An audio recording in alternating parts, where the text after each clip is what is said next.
Dhaka FM 90.4।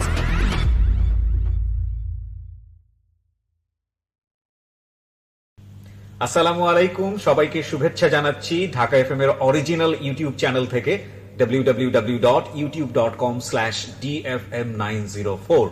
আপনারা secrets এর আরেকটি এপিসোড শুনতে যাচ্ছেন, তবে শোনার আগে সবার প্রতি আমাদের বিশেষ অনুরোধ, আমাদের চ্যানেলটি সাবস্ক্রাইব করুন। সাবস্ক্রাইব বাটনটি এখানেই রয়েছে, ছোট্ট একটা ক্লিক করুন, পাশে একটা বেল বাটন আছে, প্লিজ অন করে নেবেন। সবাইকে আরজে কিবরিয়ার পক্ষ থেকে শুভেচ্ছা। এই অনুষ্ঠানটি শ্রোতাদের জীবন গল্প ভিত্তিক অনুষ্ঠান। এই অনুষ্ঠানে শ্রোতারা স্বেচ্ছায় নিজেদের জীবনের গল্প বলেন। শ্রোতারা যা এখানে বলেন তা সরজমিনে ইনভেস্টিগেটেড নয়, সুতরাং সেদিক থেকে বিশ্বাস অবিশ্বাস একান্তই আপনার নিজের। সম্পূর্ণ বিনোদনমূলক এই অনুষ্ঠানটি আমাদের ব্যক্তি জীবনে কখনো কখনো শিক্ষণীয় ভূমিকা রাখে। এই অনুষ্ঠানে যারা আসেন স্বেচ্ছায় অংশগ্রহণ করেন। এই অনুষ্ঠানে কনফেস করবার পরে কিংবা জীবন গল্প বলবার পরে তার ব্যক্তি ও সামাজিক জীবনে কোনো বিরূপ প্রভাব পড়লে সেটার জন্য রেডিও কর্তৃপক্ষ দায়ী নয়। প্রতিটি অপরাধ এবং ভুল দাঁড়িয়ে থাকে গোপন কিছু ঘটনার উপর। আমরা সেই গোপনকে আনতে চাই সবার সামনে, যে গোপন আপনাকে অপরাধ কিংবা ভুলের মূল কারণ দেখিয়ে দেবে। আপনি হয়তো নতুন করে ভাবতে শিখবেন কিভাবে অপরাধ থেকে দূরে থাকা যায়। আমরা অপরাধীকে দোষী বলার আগে কেন সে দোষ করেছে সেটা দেখাই, যাতে আপনি আর সেই ভুল না করেন। আমরা অপরাধকে নিরুৎসাহিত করতে অপরাধ কিংবা কোনো ভুলের নির্মম পরিণতি দেখাই, যাতে আপনাকে আমরা সেই জায়গায় না দেখি। আমরা বিশ্বাস করি প্রতিটি মানুষই সম্ভাবনাময়। কাউকে তার ভুল বা অপরাধের শাস্তি দেবার আগে আমরা তার ভুলের পেছনের গোপন সত্য সবার সামনে বলার সৎ সাহসকে সম্মান জানাই, যাতে আপনি সেই ভুল থেকে বাঁচতে পারেন। শুরু হলো সিক্রেটস, সামথিং বিয়ন্ড এন্টারটেইনমেন্ট। প্রিয় শ্রোতা, আপনাদের সবাইকে আমন্ত্রণ জানাচ্ছি রবিবারের রাতে সিক্রেটস অনুষ্ঠানে। আমি আরজে কিবরিয়া এই মুহূর্তে আপনার সঙ্গী, এবং আমার এই অনুষ্ঠানগুলোতে যদি আপনি অংশগ্রহণ করতে চান আমাদেরকে ফোন করবেন। আমাদের ফোন নাম্বারটি হচ্ছে 09611904904। আমি আবারও বলছি 09611904904। আমাদের এই অনুষ্ঠানটি যখন রেডিওতে প্রচার হয় তখন একই সময়ে ঢাকা এফএম এর ইউটিউব চ্যানেলে প্রিমিয়ার হয়, এবং ইউটিউবে শোনার সুবিধা হচ্ছে যে ওখানে একেবারে নন স্টপ চলতে থাকে। সো যারা ইউটিউবে আসেননি আমাদের ঢাকা এফএম এর ইউটিউবে, তাদেরকে আমি বলবো সাবস্ক্রাইব করে আমাদের বেল বাটনটি অন রাখার জন্য। আমাদের ঢাকা এফএম এর চ্যানেলটি হচ্ছে সবচেয়ে সহজ উপায় হচ্ছে আপনি ইউটিউবে গিয়ে ঢাকা এফএম 90.4 নামে সার্চ করলেই আপনি চ্যানেলটি পেয়ে যাবেন। এছাড়াও যদি আপনি অ্যাড্রেস বার দিয়ে যেতে চান তাহলে www.youtube.com/dfm904। আমি আবারও বলছি youtube.com/dfm904। ওকে, চলুন যিনি গেস্ট আছে তার সঙ্গে পরিচিত হই। সো প্রথমে আপনার নামটা একটু বলেন প্লিজ। সামিয়া। সামিয়া, ওকে। সামিয়া, বয়স? আমার বয়স 24 রাইট নাও। কোথায় জন্মগ্রহণ করেছেন, মানে জন্ম জেলা? পড়াশোনা করছেন নিশ্চয়ই? কিসে পড়ছেন? আমি কম্পিউটার সায়েন্সে পড়ছি। আচ্ছা, কম্পিউটার সায়েন্সে পড়ছেন। কোনো ইউনিভার্সিটিতে? একটা প্রাইভেট ইউনিভার্সিটিতে। ফাইন। সো আপনি এই অনুষ্ঠানটা শুনেই মূলত আপনি ইন্সপায়ার হন এখানে বলার জন্য, এবং অনেকদিন ধরেই শোনেন, যেটা আপনার সঙ্গে আমার আমি অফের কথা। একদম ইন্টার ফার্স্ট ইয়ার থেকে আপনাকে শুনি। ঠিক আছে, চলুন শুরু করা যাক। মানে আপনি তো জানেনই আসলে এখানে কিভাবে বলে। আচ্ছা, যাই হোক, একটু ছোটবেলা থেকে একটু টানি। সেটা হচ্ছে প্রথম থেকে আমি আসলে একটু লক্ষ্মী টাইপের ছিলাম, খেলাধুলা কম করতাম এরকম। তো আমার বাবা আমাকে অনেক আদর করতো, অনেক, মানে সব কিছুতে প্রায়োরিটি দিত। আমি ছোটবেলা থেকে একদম ক্লাস 10 পর্যন্ত আমার রোল ফার্স্ট পজিশনে ছিল। আমার মা হচ্ছে কি আমাকে পড়াতো, সব কিছুই পড়াতো, ড্রয়িং, নাচ, গান, এটা সেটা, ইভেন অভিনয় করা শিখাইতো। কিন্তু আর আমার বাবা হচ্ছে কি আমাকে ইংলিশ পড়াতো এরকম। আমি স্কুল চেঞ্জ করি, কারণ হচ্ছে কি গ্রামে ভালো সায়েন্স বা এটা সেটা থাকতো না, সায়েন্সের টিচার পাওয়া যেত না। তারপরে শহরের স্কুলে যাই। তো ওখান আমি বাড়ি থেকে তারপরে 3-4 কিলোমিটার দূরে হচ্ছে গিয়ে শহরের স্কুলে একা একা যাইতাম। তো তখনই আমার বাবা আমাকে মোবাইল দিছিল। আচ্ছা আচ্ছা, এই ছোটবেলাতেই? হ্যাঁ, দিছিল, কারণ আমাকে অনেক বিশেষ করতো। আমার মোবাইলটার প্রয়োজনই ছিল, কারণ আপনি কোথায় আছেন, কি করছেন না করছেন, যাতে আমি জানাতে পারি স্কুলে গিয়ে যে আমি আসছি। আবার ওটার জন্য আমাকে একটা পকেটও বানিয়ে দেওয়া হয়েছিল আমার সালোয়ারের মধ্যে লুকায়া, যাতে আমি ওখানে লুকায় রাখতে পারি, কারণ ওটা অ্যালাউ ছিল না স্কুলে। আমার কোনো ফ্রেন্ড জানতো না, কেউ জানতো না, শুধু আমার মা বাবা জানতো। আচ্ছা, আর হচ্ছে গিয়ে এখন সায়েন্সের টিচার কিভাবে ইয়া করবে, সো অনেক দূর থেকে আরেকটা শহর সাইডে আরেকটা শহরের স্কুল থেকে 2টা টিচার হচ্ছে গিয়ে আমার জন্য ইয়ে করছিল। তো ওই সময়টা ওটা হচ্ছে 2011 সালে। ওই সময়টা এটা হচ্ছে গিয়ে অন্যান্য গ্রামের অন্যান্য পাড়া প্রতিবেশীরা দেখে এটা খুব ইয়ে হইতো, আল্লাহ এই মেয়েটাকে যে বিদ্যাসাগর বানাবে এরকম খুব ইয়ে করতো আর কি। সবাই অবাক হইতো, মেয়েকে এত পড়াশোনা করায় কি হবে, কি হবে, আপনাকে কি আমাদের খাওয়াবে? গ্রামাঞ্চলের কথাবার্তা সামাজিকতার জায়গাটা থেকে অনেক সময় বলা হয়। তখন থেকেই হচ্ছে গিয়ে বিয়ে শাদী। আমার বাবা খুব, আমার এত দূর পর্যন্ত আসার পেছনে আমার বাবা খুব চাইতো যে এটা সেটা হয়ে আছে। যাই হোক, তারপরে হচ্ছে গিয়ে আমার অনেক কষ্ট হয়ে যাইতো, আমি এসেই স্কুল থেকে এসেই সময় পাইতাম না। আর তারপর 10-15 মিনিট সময় পাইতাম হয়তো খাওয়ার জন্য, তারপরে আবার 2টা টিচার চলে আসতো, আবার ওখানে বসতে হইতো, মানে এভাবে আমি খুব টায়ার্ড হয়ে যেতাম। তো আমার বাবা চিন্তা করলো যে ওখানে বাসা নেই, ওই শহরে ওখানে বাসা নেই, তারপর ওখানে আসা যাওয়া ইয়ে হবে, আর ওখানে ব্যাচে তখন তো অনেক টিচার পাওয়া যাবে ওখানে। তো ওখানে চলে গেলাম ক্লাস 10-এর বছর, ওখানে থেকেই হচ্ছে গিয়ে ইয়ে করলাম। আমার রেজাল্ট আল্লাহর রহমতে অনেক ভালো হইলো। তারপরে হচ্ছে গিয়ে যে গ্যাপটা আমার এসএসসির পরে, যে গ্যাপটা, ওই সময়ে যে মোবাইলটা আমাকে দিছিল ওই মোবাইলটা আবার নিয়ে গেছিল যখন আমি হচ্ছে গিয়ে শহরে যখন ছিলাম, তখন হচ্ছে নিয়ে গেছিল, কারণ ওটা তো দরকার ছিল। হ্যাঁ, তখন আমি আমার মায়ের ফোন থেকেই লাগলে দরকার হলে ইউজ করতাম। তারপরে হচ্ছে গিয়ে আবার ওইটা আমাকে ব্যাগ দিছিল ওই ফোনটা। তখন আমার নতুন ফোন, আমি তো সব যাদের ফোন ছিল সবাইকে নাম্বার দিচ্ছি, আমি ফোন কিনছি, এই তো সবার সাথে কথা বলতাম, অনেক গল্প করতাম। তো যাদের সাথে আমি আবার একটু হ্যাঁ লক্ষ্মী টাইপের ছিলাম, বাট হচ্ছে গিয়ে এটা আমার ফ্যামিলিতে সবাই জানতো লক্ষ্মী টাইপের ছিলাম, কিন্তু ক্লাসে আমার অন্যরকম একটা চেহারা ছিল। আমি সবার সাথে একটু ঝগড়া করতাম আর কি, না মেয়েদের সাথে না, কিন্তু ছেলেদের সাথে আমার ঝগড়া লাগতো বেশি। আর ছেলেরা বলতো সারাক্ষণ ক্লাসের মধ্যে কাজ করে এরকম। তো কিন্তু যে ছেলের সাথে ঝগড়া লাগতো বা যে ছেলেরা দের সাথে আমি কথা বলতাম না, তাদের সাথেও আমি কথা বলা শুরু করলাম। আমার ফোনে জিজ্ঞেস করতাম, তোরা কই ভর্তি হবি, কিসে ফর্ম তুলছস, এরকম আর কি। তারপরে হচ্ছে গিয়ে এরকম। তো একটা সময় একটা রং নাম্বারে কল আসে, আমাকে বলে যে আমাকে সে চিনে, আমার স্কুলেরই বড় ভাই, মানে আগের ব্যাচের 2010-এর ব্যাচ। সো আমি বলছি আচ্ছা ঠিক আছে, কোত্থেকে নাম্বার পাইলেন, বললো হাবিজাবি বললো আর কি, মানে বুলচুল, মানে কি আমার ভাইয়ের কাছ থেকে না কোথা থেকে নিছে এসে কি, যাই হোক আমি এখন মনে করতে পারতেছি না। তো আমি খুব মানে গল্পবাদ ছিলাম, আর মানে খুব টকেটিভ ছিলাম, আর মানে সেই রকম কথাবার্তা বলতাম।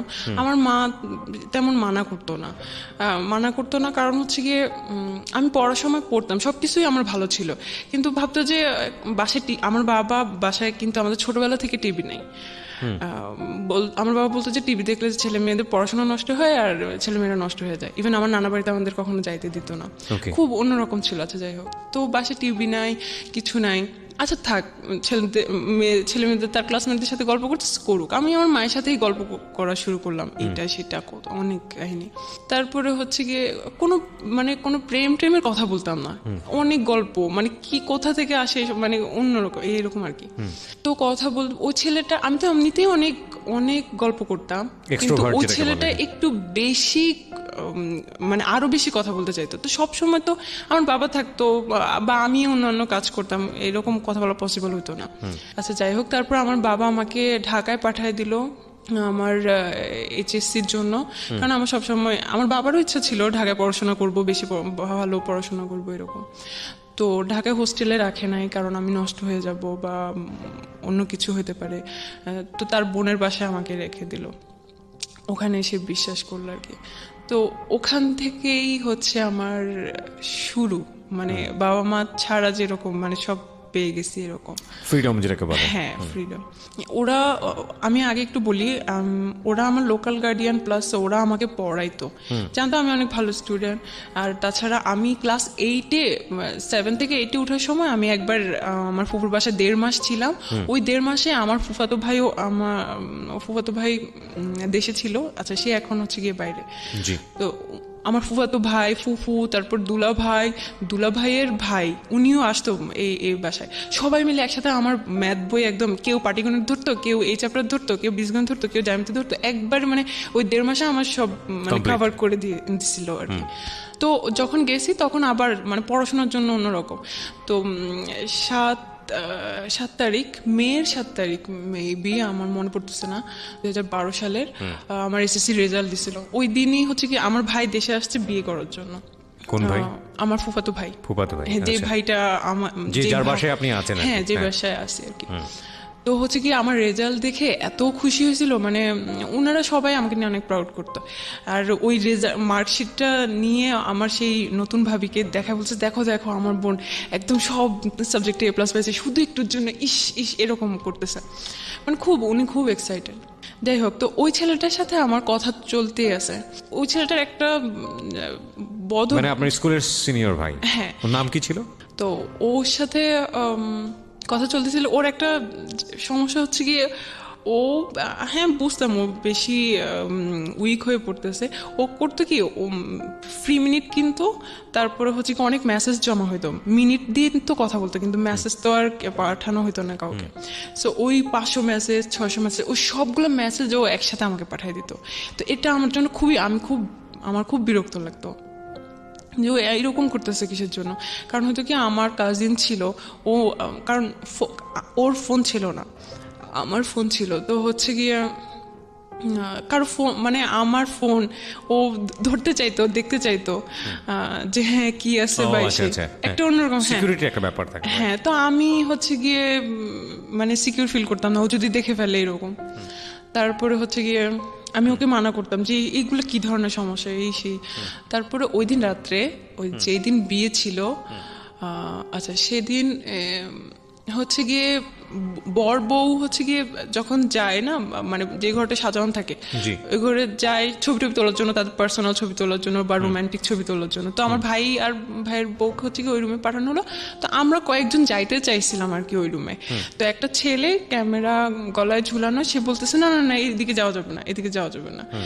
আমার না, আমি কিছুই বলি নাই, কারণ ওই বিয়ে নিয়ে আমি খুব এক্সাইটেড ছিলাম। আমি ফার্স্ট ওই বিয়েতে শাড়ি টাড়ি পরি আমি, কারণ অন্য কোনো বিয়েতে আমাকে যাইতে দেওয়া হয় না, এটাই হচ্ছে গিয়ে প্রথম। তো আমি তাকে কিছুই বলি নাই, আমি জাস্ট মনে মনে বলতেছিলাম ভাব কি ক্যামেরাম্যান হয়ে, তার মনে হয় আত্মীয় হচ্ছে আমার, আমি যেখানে খুশি সেখানে যাব, সমস্যা কোথায়। তো আমি তাকে ভাবলাম যে সে ক্যামেরাম্যান। তারপরে হচ্ছে গিয়ে একটু কি ওই ছেলেটাকে আমি এই ফার্স্ট দেখি। তারপরে হচ্ছে এদিকে রাত্রে যখন আমি আসি ফোন চেক করি, তারপরে দেখি যে সেই নাসির আমাকে এতগুলো মেসেজ পাঠাইছে, সব লাভ কোয়েটস। তারপরে আমি ওকে বলতেছি যে কি সমস্যা কি, মানে আমি তো বলছি যে আমি আজকে বিজি থাকবো, কথা বলতে পারবো না, প্লাস এগুলো কি। তারপর ওই দিনও আমাকে বলে যে আমি আসলে রিলেশন করতে চাই তোমার সাথে, এটা এভাবে আর কি প্রপোজ করে। তো তোমার কি মাথা নষ্ট, আমি তো তোমাকে এখনো দেখি নাই। কারণ আমার ভিতরে এরকম কিছুই ছিল না, আমি তো শুধু গল্পের তালেই আছি, মানে আমার ও ধরনের কোনো ফিলিংস ছিল না, প্রেম করবো বা এরকম কোনো ইন্টেনশন আমার ছিল না। আমি তোমাকে এখনো দেখি না, তুমি কিরকম না কি উল্টাপাল্টা না দেখা কি বলছে। আচ্ছা ঠিক আছে, তাহলে একটা কাজ করি, আমরা ছবি পাঠাই, তুমিও পাঠাবো আমি পাঠাবো অ্যাট এ টাইম। তো MMS-এ আমরা ছবি পাঠাইলাম একসাথে। ওর ছবিটা আমি যখন দেখলাম ভাই আমার ভালো লাগে নাই, ও কালো ছিল আর চিকনা চাকনা শুকনা টুকনা ছিল। তো আপনি ইমপ্রেস হননি? হ্যাঁ, যাই হোক, তারপর হচ্ছে আমি বলতেছিলাম যে না আমি রিলেশন করবো না, আমার ভালো লাগতেছে না। তো বলছে আচ্ছা ঠিক আছে, তাহলে সরাসরি দেখা করি, তাহলে হয়তো, কারণ আমার ছবিতে হয়তো ভালো দেখা যাচ্ছে না বা সেখানটা। তারপরে হচ্ছে গিয়ে কিন্তু কথা চলতেছে। তারপরে হচ্ছে গিয়ে একদিন দেখা করি, এমন একটা জায়গায় দেখা করি যে এই জায়গাটায় হচ্ছে গিয়ে আমার এই আত্মীয় ওই দিক দিয়ে হয়তো যাবে, ওই দিক দিয়ে যাবে, দেখতে পারবে, আমার কলেজেরই পাশে। তো আমি হচ্ছে গিয়ে মানে হাঁটতে হাঁটতে কথা বলি আর কি তার সাথে। তো তখনও আমার ভালো লাগে নাই। তার সাথে তার একটা মামা আসছিল, তার মামাকে, মামা বলতে কি মানে ফ্রেন্ড টাইপের মামা থাকে না, ইয়াং মামা আর কি। তারপরে হচ্ছে কি আমার ওর থেকে ওর মামাকেই বেশি পছন্দ হয়েছে, যে না দরকার নাই। তো আমি এই জিনিসটা হচ্ছে গিয়ে ততদিনে আমার ফ্রেন্ড হয়ে গেছে আমার কলেজে, আমি আমার ওই ফ্রেন্ডের কাছে শেয়ার করছি যে এই অবস্থা। কি করব, বলতেছে আচ্ছা একটা প্ল্যান করি। তো ও তো আসলে আমার এজেরই ছিল, ওর মাথায় আর কিরকম একটা বুদ্ধি আসবে। ও আমাকে বলতেছে যে আচ্ছা ওই ছেলেটাকে বল যে তুই কয়েকদিন পর মারা যাবে, তুই অসুস্থ, হ্যান ত্যান। তো আমিও ওইটাই বলছি। বলার পরে হচ্ছে গিয়ে আমি চাই না বিশ্বাস করছে না বিশ্বাস করে নাই আমি চাই না। ও আমাকে বলছে আচ্ছা ঠিক আছে তুমি যতদিন বাঁচো ততদিনই আমি থাকবো, ততদিনে আমি ইগনোর করি আর কি ওকে। ভালো লাগে না, আমি ইগনোর করি। তারপরে হচ্ছে গিয়ে তারপর ও মেসেজ দিয়ে যায় অনেক ইমোশনাল এটা সেটা।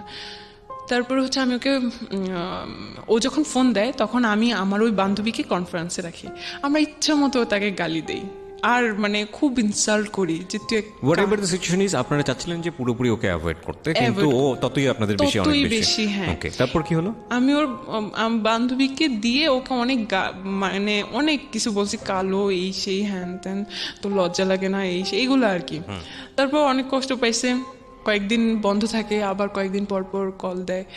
ততদিনে হচ্ছে আমি আমার এমনি আমার যে বান্ধবী তার ফ্রেন্ডের সাথে আমার ফ্রেন্ডশিপ হয়ে গেছে। তার কিছু ছেলে ফ্রেন্ড আছে, ওদের সাথেও আমার ফ্রেন্ডশিপ হয়ে গেছে, অনেক ভালো ফ্রেন্ডশিপ। আমরা ঘুরতে যাই, ওর বার্থডে থাকে, আমার বার্থডে থাকে, ওই বার্থডেতে ঘোরাফেরা করি, ইভেন আমি তাদের সাথে কথা বলি। এটা কিন্তু আমার ফ্যামিলিতে আমার ফুফু জানে, দেখে আমি কথা বলি এসে। তো আমার ফুফু হচ্ছে কি এগুলো পছন্দ করে না, ছেলেদের সাথে এত কথা কিসের এসে, বুঝতে পারতেছেন আমি এত কথা কিসের এসে। তো আমি হচ্ছে গিয়ে মাঝে মাঝে মনে মনে বলি আশ্চর্য, ছেলে ফ্রেন্ড তো থাকতেই পারে, সমস্যা কি সেই। কিন্তু তখন আপনি ইন্টারে ভর্তি হননি? ইন্টার ফার্স্ট ইয়ার আমি পড়ছেন। ওকে। তারপরে হচ্ছে গিয়ে এই তো কয়েকদিন পরে 3-4 মাস পরে যখন আমার ভাইয়ের বিয়ের 4-5 মাস পরে, হ্যাঁ প্রায় যাই, 3 তলায় যাই, আমার ভাবির সাথে গল্প করি, অনেক গল্প করি। তারপরে একদিন গেলাম 4-6 মাস পরে, একদিন যে দেখি ওই ক্যামেরাম্যানটা বসে বসে এরকম করে ফোন চাপতেছে।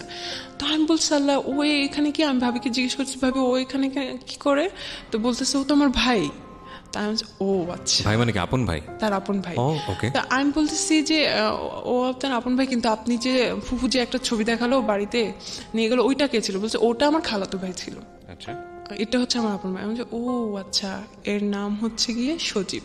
তারপরে হচ্ছে গিয়ে আচ্ছা বুঝলাম, এই চিনলাম আর কি। তারপরে আমি আমার মতো করে কলেজ করতেছি, ফ্রেন্ডের সাথে ঘোরাঘুরি করতেছি, আড্ডা দিতেছি, পড়াশোনা করতেছি, সব আমার মতো করেই চলতেছে। মাঝে মাঝে ফুফু বকা দেয়, এটা সেটা আছে, যাই হোক। তো কয়েকদিন পরে আরও 4-5 মাস পরে আমাদের হচ্ছে গিয়ে দাওয়াত থাকে ভাবির বাসা থেকে। দাওয়াত থেকে আমাদের সবাইকে দাওয়াত দিছে। সেদিন আমার হচ্ছে গিয়ে কোচিং থাকে, ব্যাচ থাকে 3টার দিকে। তো এমন সময় ওরা যাবে, ওরা আগেই বের হয়ে যাবে। তো আমি হচ্ছে গিয়ে বলছি যে আমি চাইতে পারবো না, আমি কোচিং থেকে তাহলে যাবো।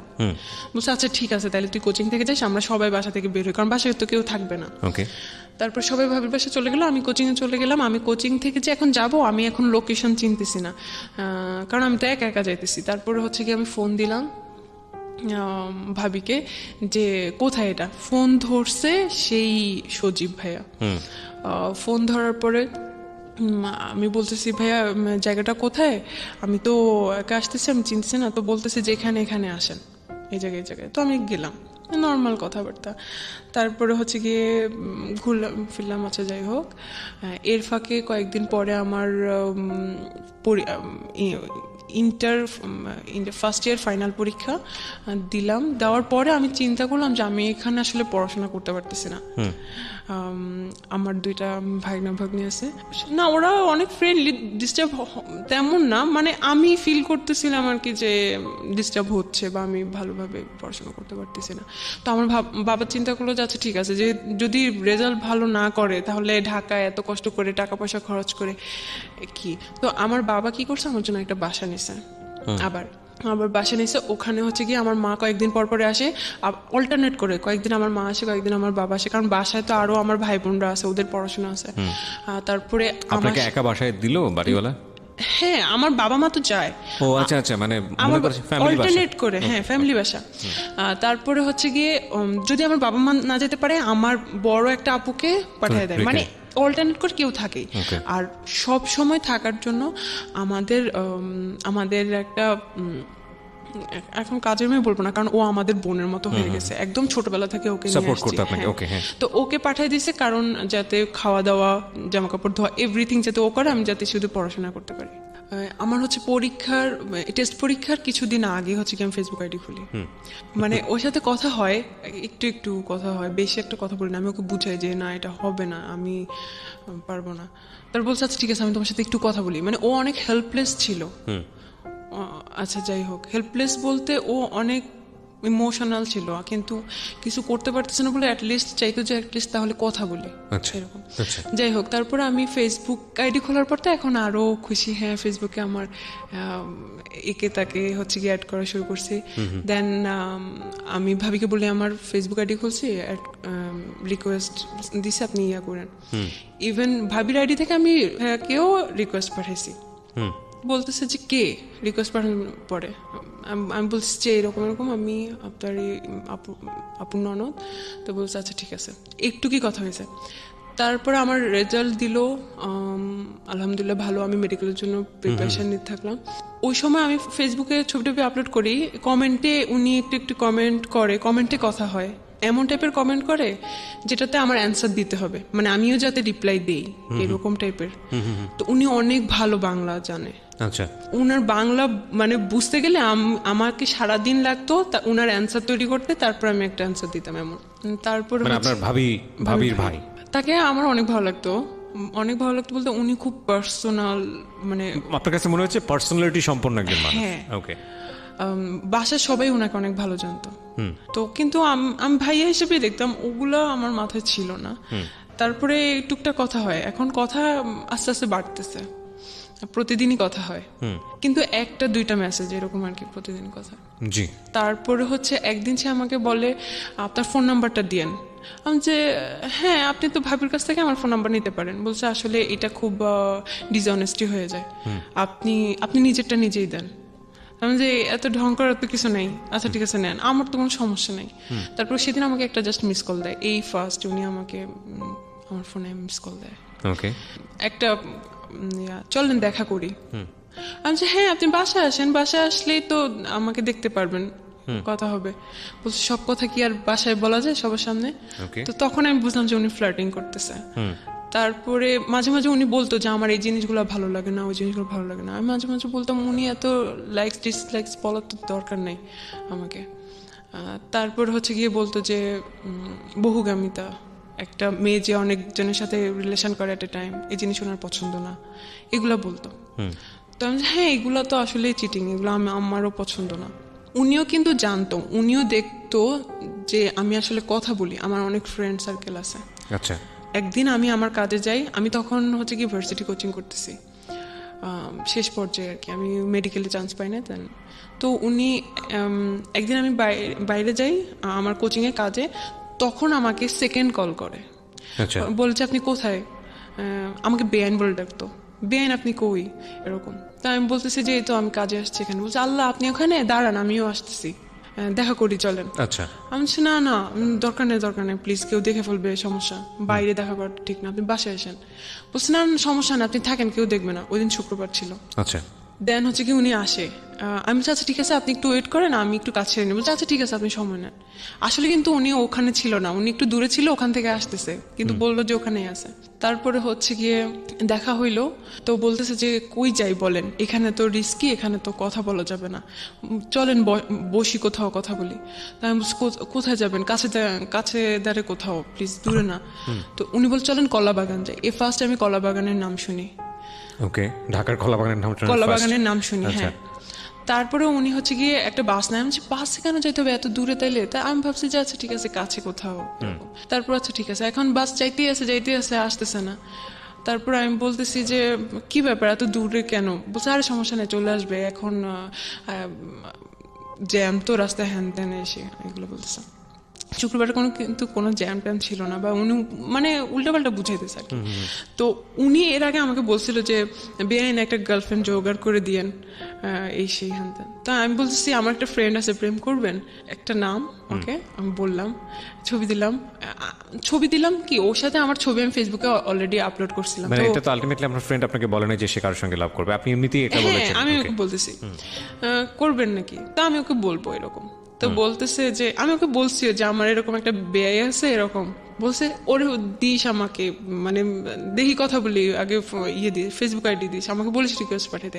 এখন তার ইগোতে প্রবলেম, কেন আমি রিকোয়েস্ট পাঠাবো, তাকে বললেন আমার কথা, সে জানি আমাকে রিকোয়েস্ট পাঠাবো, যে এটা কোনো কথা, আপনি প্রেম করবেন আপনি নিজে থেকে যাই করেন, আমি এত কিছু করতে পারবো না। ওকে, তারপর- এটা কি আপনার ফ্রেন্ডকে বলা ছিল নাকি জাস্ট আপনারা নিজেরাই কথোপকথন না করছেন? না আমি আমার ফ্রেন্ডকেও বলছি বলে যে আমার রাখছেন? একটা বেআই আছে এরকম সে এরকম, তোমার ব্যাপারে ইন্টারেস্টেড? হ্যাঁ হ্যাঁ তোকে আচ্ছা। পছন্দ করে, প্রেম করবি, তো বলছে ওকে আমাকে মেসেজ পাঠাতে বললো।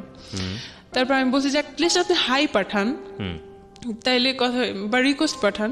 তো সে মনে হয় রিকোয়েস্ট পাঠাইছে কিনা আমি আসলে ভুলে গেছি, রিকোয়েস্ট পাঠাইছে মনে হয় ও মনে হয় অ্যাকসেপ্ট করে নাই বা মেসেজের আসে বা এরকম কিছু একটা, যাই হোক। ওকে, তারপরে হচ্ছে গিয়ে তো যখন বাসে আমরা পাশাপাশি বসে আছি তখন হচ্ছে গিয়ে বলছে আপনার সে ফ্রেন্ডটাকে আবার দেখি। তো আমি হচ্ছে গিয়ে মোবাইল নিয়ে এভাবে দেখাইতেছি আর কি, দেখেন সে কি করতেছে, মোবাইলটা কেমন যেন একটু হাতাহাতি, আমার মোবাইল টেনে নিয়ে উনি আরো ছবিগুলা চেক করতেছে। আমি বলছি ভাই এটা কি ধরনের, আপনি আমার হাতে থাকুক, আপনি এভাবে দেখেন।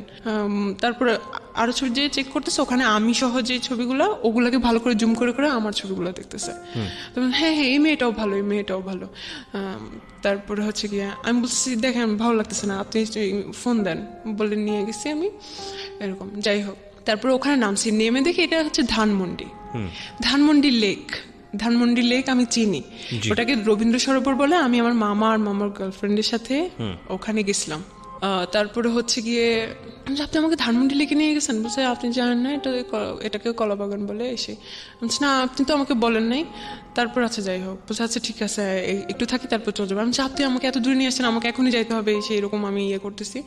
তারপর হচ্ছে গিয়ে ওখানে আমরা 10-15 মিনিট বসি, ওখানে যে বসি আমার মুখে মুখোশ দেওয়া ছিল। তো উনি বলছে আমি এরকম মুখ না দেখে কথা বলতে পারি না, উনি খুব কেমন যেন মুখোশ না বলে নেকাব বলি। হ্যাঁ নিকাব ছিল, হ্যাঁ মুখোশ সাউন্ড ব্যাড। ওকে, তারপরে হচ্ছে গিয়ে বলছে আমি এভাবে না দেখে কথা বলতে পারি না। আমি যে আপনার সমস্যা কি, আপনি এরকম করতেছেন কেন, এরকম হাতাহাতি করতেছেন কেন, আমার কাঁধের উপর হাত দিতেছে। আমি সমস্যা কি, আপনি এমন ওনার সাথে বয়সের ডিফারেন্স কত ছিল আপনার? ওনার সাথে বয়সের ডিফারেন্স হচ্ছে আমার 4 বছরের ছিল, কিন্তু একাডেমিক ভাবে ওনার বয়সের আমার সাথে ছিল 6 বছরের। ওকে, তারপরে হচ্ছে গিয়ে ভাই আপনি এরকম করতেছেন কিসের জন্য। তারপর উনি মনে কিছু বলতে চাচ্ছে কিন্তু কিছুই বলতেছে না, ওনার অ্যাটিটিউড গুলো আমার ভালো লাগতেছে না। আমি খুব ইয়ে করি, আপনি এখন যাবেন, আমার দেরি হয়ে যাইতেছে, ফুপু বকা দিবে। তারপরে হচ্ছে কি উনি একটা সিএনজি নেয়, সিএনজিতে করে আমরা যাচ্ছি, যাওয়ার সময় এখন সিএনজিতে সে আমার হাত ধরে, শক্ত করে ধরে রাখে। আমি এখন হাত ছোড়াছুড়ি করতেছি যে আপনি ছাড়েন, এমন করতেছেন কেন, আমার ভালো লাগতেছে না। তা বলছে আমার দিকে তাকাও। ওই ফার্স্ট উনি আমাকে তুমি করে বলছে, এর আগে কিন্তু আপনি করে বলতো। তারপরে হচ্ছে গিয়ে আমার দিকে তাকাও বলে হচ্ছে গিয়ে আমার হাত ওনার বুকের উপর রেখে বলতেছে, কিছুই বলতেছে না, বলতেছে ওনার দিকে তাকাইতে। আমি তাকাই দেখি যে ওনার চোখ অনেক লাল হয়ে আছে, মানে একটু পানি পানি হয়ে আছে। সিএনজিওয়ালা তখন কি করছিল? ড্রাইভ করছিল না পিছনে হ্যাঁ তাকিয়ে ছিল? সিএনজিওয়ালা তো ড্রাইভ করতেছিল, এটা পিছনেই আর কি। তো Okay, আমি এখানে একটা কথা বলি, আমরা এই সবসময় তৃতীয় পক্ষ অস্বীকার করি, মানে খুব বিশেষ কিছু মোমেন্ট ঘটে যায় আমাদের লাইফে, প্রত্যেকের জীবনে হয়তো বা এই বিষয়গুলো আছে কম বেশি, রিক্সা এবং হচ্ছে সিএনজি, এবং আমরা সবসময় থার্ড পার্টি যেটা থাকে, যিনি রিক্সা চালাচ্ছেন কিংবা যিনি সিএনজি ড্রাইভ করছেন তাকে অস্বীকার করি এবং মনে করি যে ও কিছুই বোঝে না, ও কিছুই জানে না, ও এসবের একেবারে ইনভলভ না। কিন্তু আমার কাছে মনে হয় যে ও সব বিষয়গুলো খেয়াল করে। তো এটা আসলে এরকম সিনারি আমার কাছে মনে হয় যে ওই যে বলা হয় না, আমরা ছোটবেলায় দেখতাম যে গাড়িতে ওঠার পরে যে চালকের সঙ্গে কথা বলবেন না। কথা কেন বলবো না? কারণ এটা কথা বললে তার কনসেন্ট্রেশন নষ্ট হতে পারে, এটা অ্যাক্সিডেন্ট ঘটে যেতে পারে। তো আমার কাছে কেন জানি মনে হয় এইরকম সিচুয়েশন সিএনজি কিংবা রিক্সাতে ঘটানো, এটা কথা বলার চাইতেও ভয়ঙ্কর রকমের দুর্ঘটনার মুখোমুখি আমরা হয়ে যেতে পারি, কারণ তখন ফুল কনসেন্ট্রেশনটা তার পিছন দিকে চলে আসে। সো এগুলো না করাটাই বেটার। ওকে, যাই হোক, বলেন তারপর হচ্ছে গিয়ে তো আমি বুঝলাম যে আসলে উনি রিলেশন করতে চাচ্ছে বা উনি আমাকে পছন্দ করে এরকম কিছু, বাট উনি কিন্তু এরকম মুখে কিছুই বলে নাই, শুধু চোখ লাল এটা দেখাচ্ছে। হ্যাঁ আমি নিজেই সব বুঝে নিছি এরকম একটা অবস্থা। তা আমি জাস্ট ওনাকে একটাই কোশ্চেন করছি যে এটা কিভাবে সম্ভব, আপনি কি পাগল হয়ে গেছেন, এটা কিভাবে সম্ভব। আমাকে তো মেরে ফেলবে, সিডর হয়ে যাবে, ঘূর্ণিঝড় হয়ে যাবে বাসায়। তারপর বলতেছে আমি সবকিছু ম্যানেজ করবো। আমি বলতেছি কি ম্যানেজ করবেন আপনি? বলছে আমার ফ্যামিলির কেউ তোমাকে কিছু বলবে না, কারণ সবাই উনাকে অনেক প্রায়োরিটি দেয়, উনি একমাত্র ছেলে। আচ্ছা, ওভার কনফিডেন্ট। হ্যাঁ, তারপরে হচ্ছে গিয়ে আমি বলছি আপনার ফ্যামিলি আপনি রাখেন আপনার কাছে, কিন্তু আমার ফ্যামিলি তো জীবনও মানবে না। বলছে আমি ওটাও ম্যানেজ করব একদিন। আচ্ছা, তারপরে হচ্ছে গিয়ে এভাবেই চলতে থাকলো। আমি বাসায় গেলাম, বাসায় গিয়ে আমি চিন্তা করতেছি যে আসলে আমি কি করব, কি করতেছি। উনি কিন্তু দেখতে অতটা সুন্দর না, বাট উনার কথাবার্তা, উনার কথার স্টাইল, তারপর অনেক যুক্তি সহকারে কথা বলতো। আচ্ছা, সামহাও আপনি ওনার পার্সোনালিটি আপনার ভালো লাগতো। হ্যাঁ, আমার খুবই ভালো লাগতো। বাসে যে আমি চিন্তা করলাম উনি হয়তো আমার রিলেটিভ, উনি আমাকে ধোকা দিবে না, কারণ আমি ততদিনে বুঝে গেছি ঢাকায় কি হচ্ছে না হচ্ছে, ওকে, রিলেশন মানে কি, বা কয়েকদিন নিয়ে করে টাইম পাস করে চলে যায় সে। আমি বলছি উনি আমাকে হয়তো ধোকা দিবে না, ওনার কাছে আমার প্রায়োরিটি থাকবে, ছেড়ে যাবে না। এই তাছাড়া উনি, ওনার সাথে আমার বয়সে ভালোই ডিফারেন্স আছে, উনি ভালোভাবে স্টাবলিশ হতে পারবে, হয়তো আমি ভালো থাকবো। এই চিন্তা করে আমি শুরু হইলো রিলেশন। মানে আপনি ওকে করলেন ফাইনালি, করলাম, যে ঠিক আছে ঠিক আছে আমার দিক থেকে ওকে। তখন আপনি ইন্টার সেকেন্ড ইয়ারে পড়ছেন না ফার্স্ট ইয়ারে? তখন হচ্ছে গিয়ে ইন্টারমিডিয়েট শেষ, আমি ভার্সিটিতে ভর্তি হব আর কি নভেম্বর। মানে অ্যাডমিশন টেস্টের জন্য প্রিপারেশন নিচ্ছেন ওই সময়টাতে? হ্যাঁ, পরের দিনই আমরা ঘুরতে যাই কোথাও। আমি তখনও বুঝে উঠতে পারি নাই জিনিসটা কি। একটা পাবলিক প্লেসে, একটা পার্ক, বাট রাস্তা আর কি ভিতরের দিকে না, রাস্তার দিকে মানুষ যাওয়া আসা করতেছে, অনেকে জগিং করতেছে, এই সেই। ওই জায়গায় সে আমাকে টান দিয়ে ধরে হচ্ছে গিয়ে ফার্স্ট কিস করে। আমি খুব শকড হই, মানে আমি খুবই লজ্জা পাই, আমার হাত পা তখন কাঁপতে থাকে, খুবই অবস্থা খারাপ, কারণ আমি তখনও ভাইয়া ডাকি, আমি 3 মাস পর্যন্ত ভাইয়াই ডাকতেছিলাম। Basically he was super fast, এবং আপনার জায়গা থেকে আপনি একদম, হ্যাঁ, পুরোপুরি আমি ম্যাচিউর। খুব মানে শক হই আর কি। যাই হোক, ফার্স্ট থেকে আমি দেখছিলাম উনি খুব অন্যদিকে আর কি। তো আমি ভাবছি, উনি বলতো যে ইন্টেন্স গুলো ভালো লাগতো না, ভালো লাগতো না, কিন্তু তারপর দিকে আমি চিন্তা করতাম আচ্ছা ঠিক আছে, সে তো আমার বয়ফ্রেন্ড, বা আচ্ছা ঠিক আছে, আমি পরে এটাকে আবার ইজি ভাবে নিতাম, কিন্তু ফার্স্ট ভালো লাগতো না। পরে তারপরে হচ্ছে গিয়ে কথাবার্তা হয়, সবই ভালো ঠিক আছে। 2 মাস পরে সে না অন্যদিকে কথাবার্তা বলে, অন্য কিছু চায় আর কি। তো আমি বলতেছি ঠিক আছে আপনি তাহলে আমাকে বিয়ে করেন। তো বলতেছে যে বিয়ে কি, বিয়ে জিনিসটা কি? আমি বলছি বিয়ে কি মানে? বলতেছে যে আমি যদি বলি হ্যাঁ, তুমি যদি রাজি থাকো তাহলে এটাই বিয়ে, এটাই এটা কোনো কথা, কোনো লিগেল কিছু নেই। সে বলছে লিগেল কি, ওটা জাস্ট আ পেপারস। তুমি তোমার বাবা মায়ের কাবিননামা দেখছো কখনো? তার মানে কি তারা লিগেল না? এরকম। তুমি তোমার দাদা দাদির ম্যারেজ সার্টিফিকেট দেখছো, তার মানে ওরা লিগেল না? এরকম উদ্ভট লজিক দিত। তো মাঝে মাঝে আমি খুব বলতাম এগুলো উল্টাপাল্টা লজিক দিতেছেন কিসের জন্য। মাঝে মাঝে করতাম, মাঝে মাঝে ও আমাকে এমনভাবে বুঝাই দিত যে ওটাই সঠিক, আমি ওটাই বুঝতাম। তারপরে আচ্ছা ঠিক আছে, হইলো কিছু একটা। তারপরে হচ্ছে গিয়ে আমি তখন থেকে ভাবতাম ওকে, সে আমার হাজব্যান্ড। মানে ওর প্রস্তাবে আপনি আলটিমেটলি সামহাউ আমাকে ওভাবেই তৈরি করে নিছে, ওভাবেই আমার মাথার মধ্যে দিছে তুমি আমার ওয়াইফ, আমি তোমার এটাই হচ্ছে গিয়ে বিয়ে। ওকে, সো আপনি এটা এগ্রি করেছেন? হ্যাঁ, কারণ আমাকে এমন ভাবলো, আমি যখন জিজ্ঞেস করতাম এইটা তাহলে কি, ওইটা তাহলে কি, ও ওভাবেই বুঝাই দিত সুন্দর করে।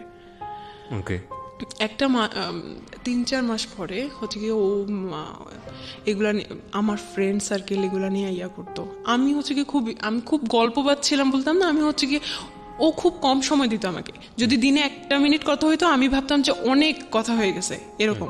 বাট ডাকার সময় যখন দেখা করতাম, ডাকার সময় ওই পর্যন্তই, ওগুলা ঠিক আছে, তেমন কোনো কথাবার্তা নাই, শুধু ওই জন্যই ডাকতো, আর কোনো কথাবার্তা নেই। ওকে, বলতো আমি বিজি, আমি অফিসে এসে হানতেন। অফিস করতো? হ্যাঁ, আমি বিজি এসে হানতেন, আমি পারি না, বসরা থাকে সামনে, কলিগরা থাকে, কথা বলতে পারি না। তার 1 মিনিটও দিনে হইতো না। আমি বলতাম সিগারেট খাওয়ার টাইম তো অ্যাটলিস্ট আমার সাথে কথা বলতে পারেন। আমি আপনি করে বলতাম, কখনোই তুমি করে বলি না। অনেক অনেক সম্মান করতাম, যা বলতো তাই বিশ্বাস করতাম যে ওটাই রাইট বলতে। আর মাওলানা, তারপরে হুজুর, এদের বিরুদ্ধে অনেক কথা বলতে। ওদের এইসব জিনিস আমার ভালো লাগে না। এরা এখন নতুন নতুন এইসব রুলস তৈরি করে, ধর্ম ব্যবসা করে, এই সেই এগুলা।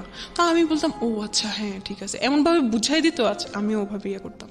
তো আমি একদিন ওকে করতেছি যে আমার একটা ফ্রেন্ড অস্ট্রেলিয়ায় গেছে স্টুডেন্ট ভিসায়। ও অনেকদিন পর আমাকে করছে, নক করছে, আমি কথা বলতেছিলাম ওর সাথে। তখন থেকে রিয়াকশন শুরু তো বলতেছে যে একটা ভদ্র ঘরের মেয়ে কি এরকম করে কথা বলে, তুমি তো একটা এরকম খারাপ এই সেই। হোয়াটসঅ্যাপ বন্ধ, হোয়াটসঅ্যাপ চালাইতাম, হোয়াটসঅ্যাপ বন্ধ। মানে তখন আপনার উপরে কর্তৃত্ব খাটানো শুরু করলো। আল্লাহ, এটা তো হচ্ছে গিয়ে 1 মাস পর থেকেই, 1 মাস পর থেকে। তো আমি ভাবতাম যে এটা হচ্ছে, কারণ হাজবেন্ড তো হাজবেন্ড টাইপ, কারণ মানে আমি ভাবতাম যে হ্যাঁ ঠিক আছে, এটাই মনে হয় অনেক কেয়ার করে, অনেক লাভ করে। আমি ওটাকে খুব ইজিভাবে দেখতাম। তারপরে হচ্ছে গিয়ে একদিন, এই একদিনে যাওয়ার আগে আমি একটু একটা কথা বলি, সেটা হচ্ছে যে এটা বোধহয় বাই ন্যাচারালি সত্য। অ্যারিস্টোফেনাস নামে খুব বড় একজন ফিলোসফার ছিলেন, আমি যদি ভুল না করে থাকি নামটা, তার একটা লেখাতে পড়েছিলাম যে বেসিক্যালি গার্লস যে কোয়ালিটি, সেই কোয়ালিটিতে কিছু কিছু জিনিস গার্লসদের মধ্যে সেম, মানে মেয়েদের মধ্যে এই জিনিসটা সেম, মোরাললেস। সেটা হচ্ছে দে আর ভেরি মাচ ইমোশনাল, এবং আবেগ দিয়ে তাদের পুরো দুনিয়াটা নিয়ে নেওয়া যায়। হ্যাঁ, আপনি যদি মানে আমি এখানে অনেক মেয়েরাই শুনছেন, সে কারণে হয়তো বা শুনে সতর্ক হবেন। সেটা হচ্ছে একটা ছেলেকে বোঝার জন্যে বা একটা মানুষকে জীবনে পারফেক্টলি নেয়ার জন্য অনেকগুলো বিষয় জাজ করতে হয়। তার আগে জীবনের শ্রেষ্ঠ সম্পদটা, যেটা আমাদের রিলিজিয়নে নিষেধ করা হয়েছে, যেটা আমাদের আইনত যায় না, সামাজিকতার জায়গা থেকেও অসামাজিক মনে করা হয়, এই বিষয়গুলো লেনদেনের জায়গাটায় না যাওয়াটাই উত্তম।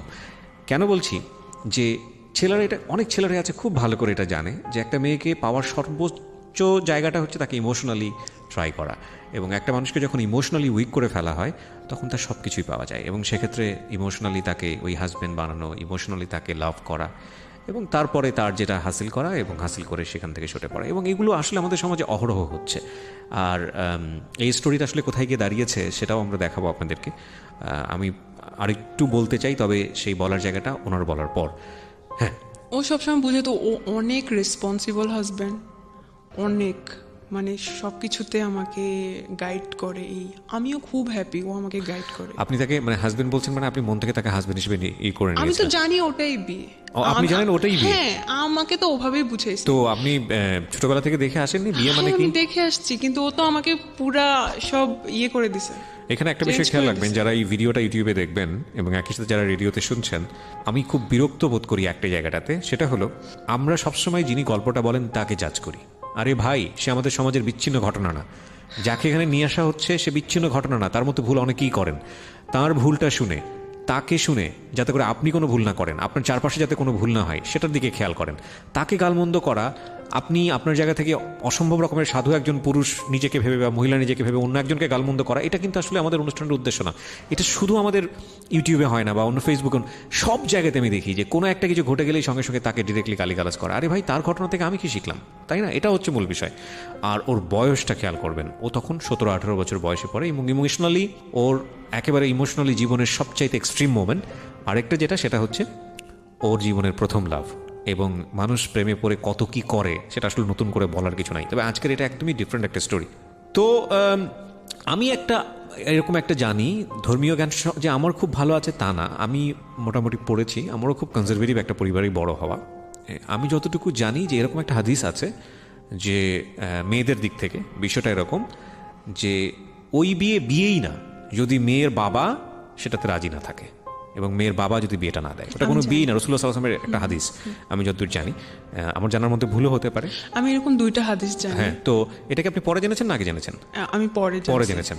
তো এটা এটা এটা এটা মানে ওই বিয়েই না যদি বাপ জীবিত অবস্থায় থাকে, এবং ওই বিয়েতে বাবার যদি কোনো সম্মতি না থাকে, বাপ যদি না জানে, যতদিন পর্যন্ত না জানবে ততদিন পর্যন্ত ওটা বিয়ে হয়নি। হ্যাঁ, কি ভয়ঙ্কর! মানে এটা বাংলাদেশের অনেকেই জানেন, আমি বলতে আমার গা শিউরে উঠেছে। তো আপনি যদি ধর্ম মানেন তাহলে এটাই সত্য।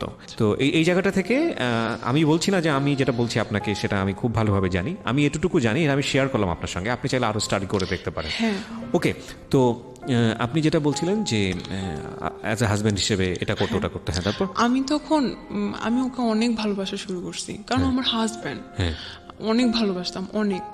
ও যদি বলতো যে এখন বাইর হও, কারণ ও অফিস থেকে আসতে আসতে সন্ধ্যা হয়ে যেত, আমি তখন সন্ধ্যার দিকে টিউশন করতাম, 7টার দিকে, আমার পুকুর বাসার পাশেই, আমি টিউশন করতাম, বেরো যেতাম। তো তখন মাঝে মাঝে আমি টিউশনি মিস দিতাম, অথবা আমি ফুপুকে বলতাম যে শুক্রবারে ওকে পড়াই দিব, কারণ পরে আমি মিস দিব আমার পরীক্ষার জন্য। কিন্তু ওই সময় আমি ওকে না পড়াইতে যেয়ে আমি হচ্ছে কি ওর সাথে দেখা করতাম। কোথায় দেখা করতেন? কোথাও চা খাইতে যেতাম, কিন্তু আপনার ইন্টেন্স মোমেন্টগুলো কোথায় পাস করতেন? ওটা ওর বাসাতে? হ্যাঁ। তোর বাসায় আর কেউ ছিল না? ওর বাসায় এমন সময় আমাকে ডাকা হতো যখন কেউ থাকতো না। ওকে, তারপর? ওটা খুব ব্যাড এক্সপিরিয়েন্স ছিল। আমি যে কিভাবে লুকায় লুকায় যাইতাম, ও আমাকে লুকায় লুকায় ঢুকাইতো, ওটা খুব আমি মাঝে মাঝে খুব গিল্টি ফিল করতাম যে আমি তো ওর ওয়াইফ, তাহলে আমাকে কেন লুকায় লুকায় যাও, আমি নিজে নিজে এটা চিন্তা করতাম। আচ্ছা যাই হোক, তারপরে হচ্ছে 1 মাস পর কি হইলো, না 1 মাস পর না, 2-3 মাস পরে একদিন ওগুলো জানতো, তো ও নাসিরের ব্যাপারটাও জানলো, তারপরে আমার আরো ছেলে ফ্রেন্ডের ব্যাপারটা জানলো। জানার পরে হচ্ছে গিয়ে ও খুব সিনক্রেট করলো যে কি এগুলা তুই খারাপ, এই সেই এরকম। তো ওয়াইফ আমার সম্পর্কে কয় বছর পরে এটা? এটা 3-4 মাস পরে। 3-4 মাস পরেই। ওকে, 4 তারপর? মাসও হয় নাই মনে হয়, 3 মাস পরে। ও একদম রাখবেই না ভাই। আমি ওই দিন কোনো ছেলের জন্য আমি এতটা কান্না করছি, আমার শুধু মনে পড়ে আমি আমার দাদুর মৃত্যুতে এত কান্না করছি। আমি ওর পায়ে ধরে বলতেছিলাম, ও আমাকে ওই দিন আমি চেয়ারে বসাচ্ছিলাম, ও হচ্ছে চেয়ারটা ধাক্কা দিছে, যে অনেক ক্রেজি হয়েছিল, আমি চেয়ার থেকে পড়ে গেছি। তারপর আমি ওর যে পা ধরতেছি, প্লিজ এরকম কিছু করেন না, আমার লাইফটা শেষ হয়ে যাবে। তারপরে উনি কোনোভাবেই করে নাই। ওই দিন আমি বাধ্য হয়েছি, আমি চলে আসতে। কি করব, বলতেছি তুই এখান থেকে জানালে আমি তোকে মেরে ফেলবো। তারপর হচ্ছে গিয়ে আমি চলে গেছি বাসায়। আচ্ছা, আমি একটা কথা আপনাকে জিজ্ঞেস করি। একটা যেটা হচ্ছে যে যেই বিয়েটার কথা উনি আপনাকে বলে আপনাকে এই কাজটা করিয়েছে, সেই বিয়েটা নিয়ে আপনার সন্দেহ ছিল বা আপনি হিপ্নোটাইজ ছিলেন, আমি যে কথাটা যদি মেনেই নেই, তাহলে আপনার ভিতর থেকে কি কখনো এরকম একটা প্রশ্ন আসেনি, প্রচলিত বিয়ে আমাদের যেটা বোঝায় ধর্মীয় রীতি অনুযায়ী, ওই বিয়েটা তুমি যেহেতু করছো তাহলে প্রচলিত বিয়েটাও করে ফেলো, এখানে হ্যাঁ, সমস্যাটা কিন্তু কোথায়? সেটা এখন করব না, কারণ হচ্ছে গিয়ে এটা জানাজানি হয়ে যাবে ফ্যামিলিতে, আমাদের রিলেশন নষ্ট হয়ে যাবে। তোমার এখনো পড়াশোনা বাকি তো আছে। জানাজানি হবে ফ্যামিলিতে, যে পরেই যেহেতু করবা, তো বিয়ের পরের যেসব বিষয়গুলো সেগুলো বিয়ের পরে করো, বিয়ের আগে করার দরকারটা কি? বাট সে থাকতে পারতেছে না, না, থাকতে পারতেছে না। বিষয়টা হচ্ছে actually this is a very simple logic. একটা ছেলে এবং একটা মেয়ে পরিণত বয়সে পাশাপাশি থাকলে যেই ঘটনাগুলো ঘটার কথা, মূল যে জায়গাটায় গিয়ে সব কিছু থামে, যে জায়গাটায় গিয়ে আসলে সব কিছু স্ম্যাশড হয়, সেই জায়গাটাই যাওয়ার রাস্তাটাই আসলে হচ্ছে হলো দুজন পাশাপাশি থাকা। এবং এই জন্যই বোধ হয় যে মানে ডিস্টেন্স জিনিসটাকে সাপোর্ট করে অনেকে, যে সম্পর্কের জায়গাটা থেকে ডিস্টেন্স রাখাটা প্রয়োজন। বিয়ের আগ পর্যন্ত যেসব ডিস্টেন্স রাখলে বৈবাহিক পরবর্তী যে সম্পর্কগুলো সেগুলো জীবনে আসে না, সেই ডিস্টেন্সটা রাখা প্রয়োজন। প্রচুর লজিক আছে আসলে, একটু যদি ঠান্ডা মাথায় চিন্তা করেন আজকের এই গল্প। তারপর কি হলো, আপনি মেনে নিলেন এটা? তারপর আমি চলে গেলাম বাসায়।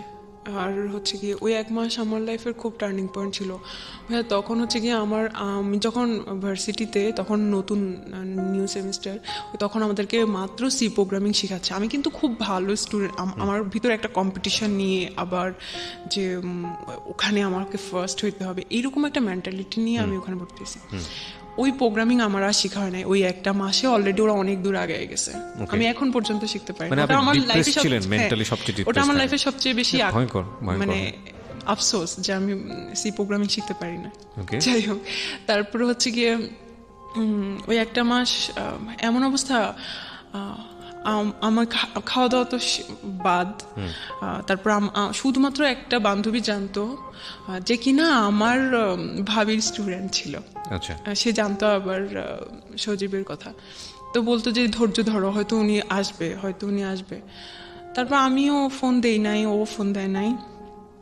আমি একদিন হচ্ছে গিয়ে 1 মাস পরে একদিন, ওই 1 মাসে হয়তো কি আমি আল্লাহর কাছে দোয়া করতাম ওর পরে জানি কোনো ছেলে আমার লাইফে না আসে। আমি অন্য ছেলের কাছে যাওয়ার আগে আল্লাহ জানি আমার বডি ডিস্ট্রয় করে দেয়, এ ধরনের দোয়া করতাম আমি।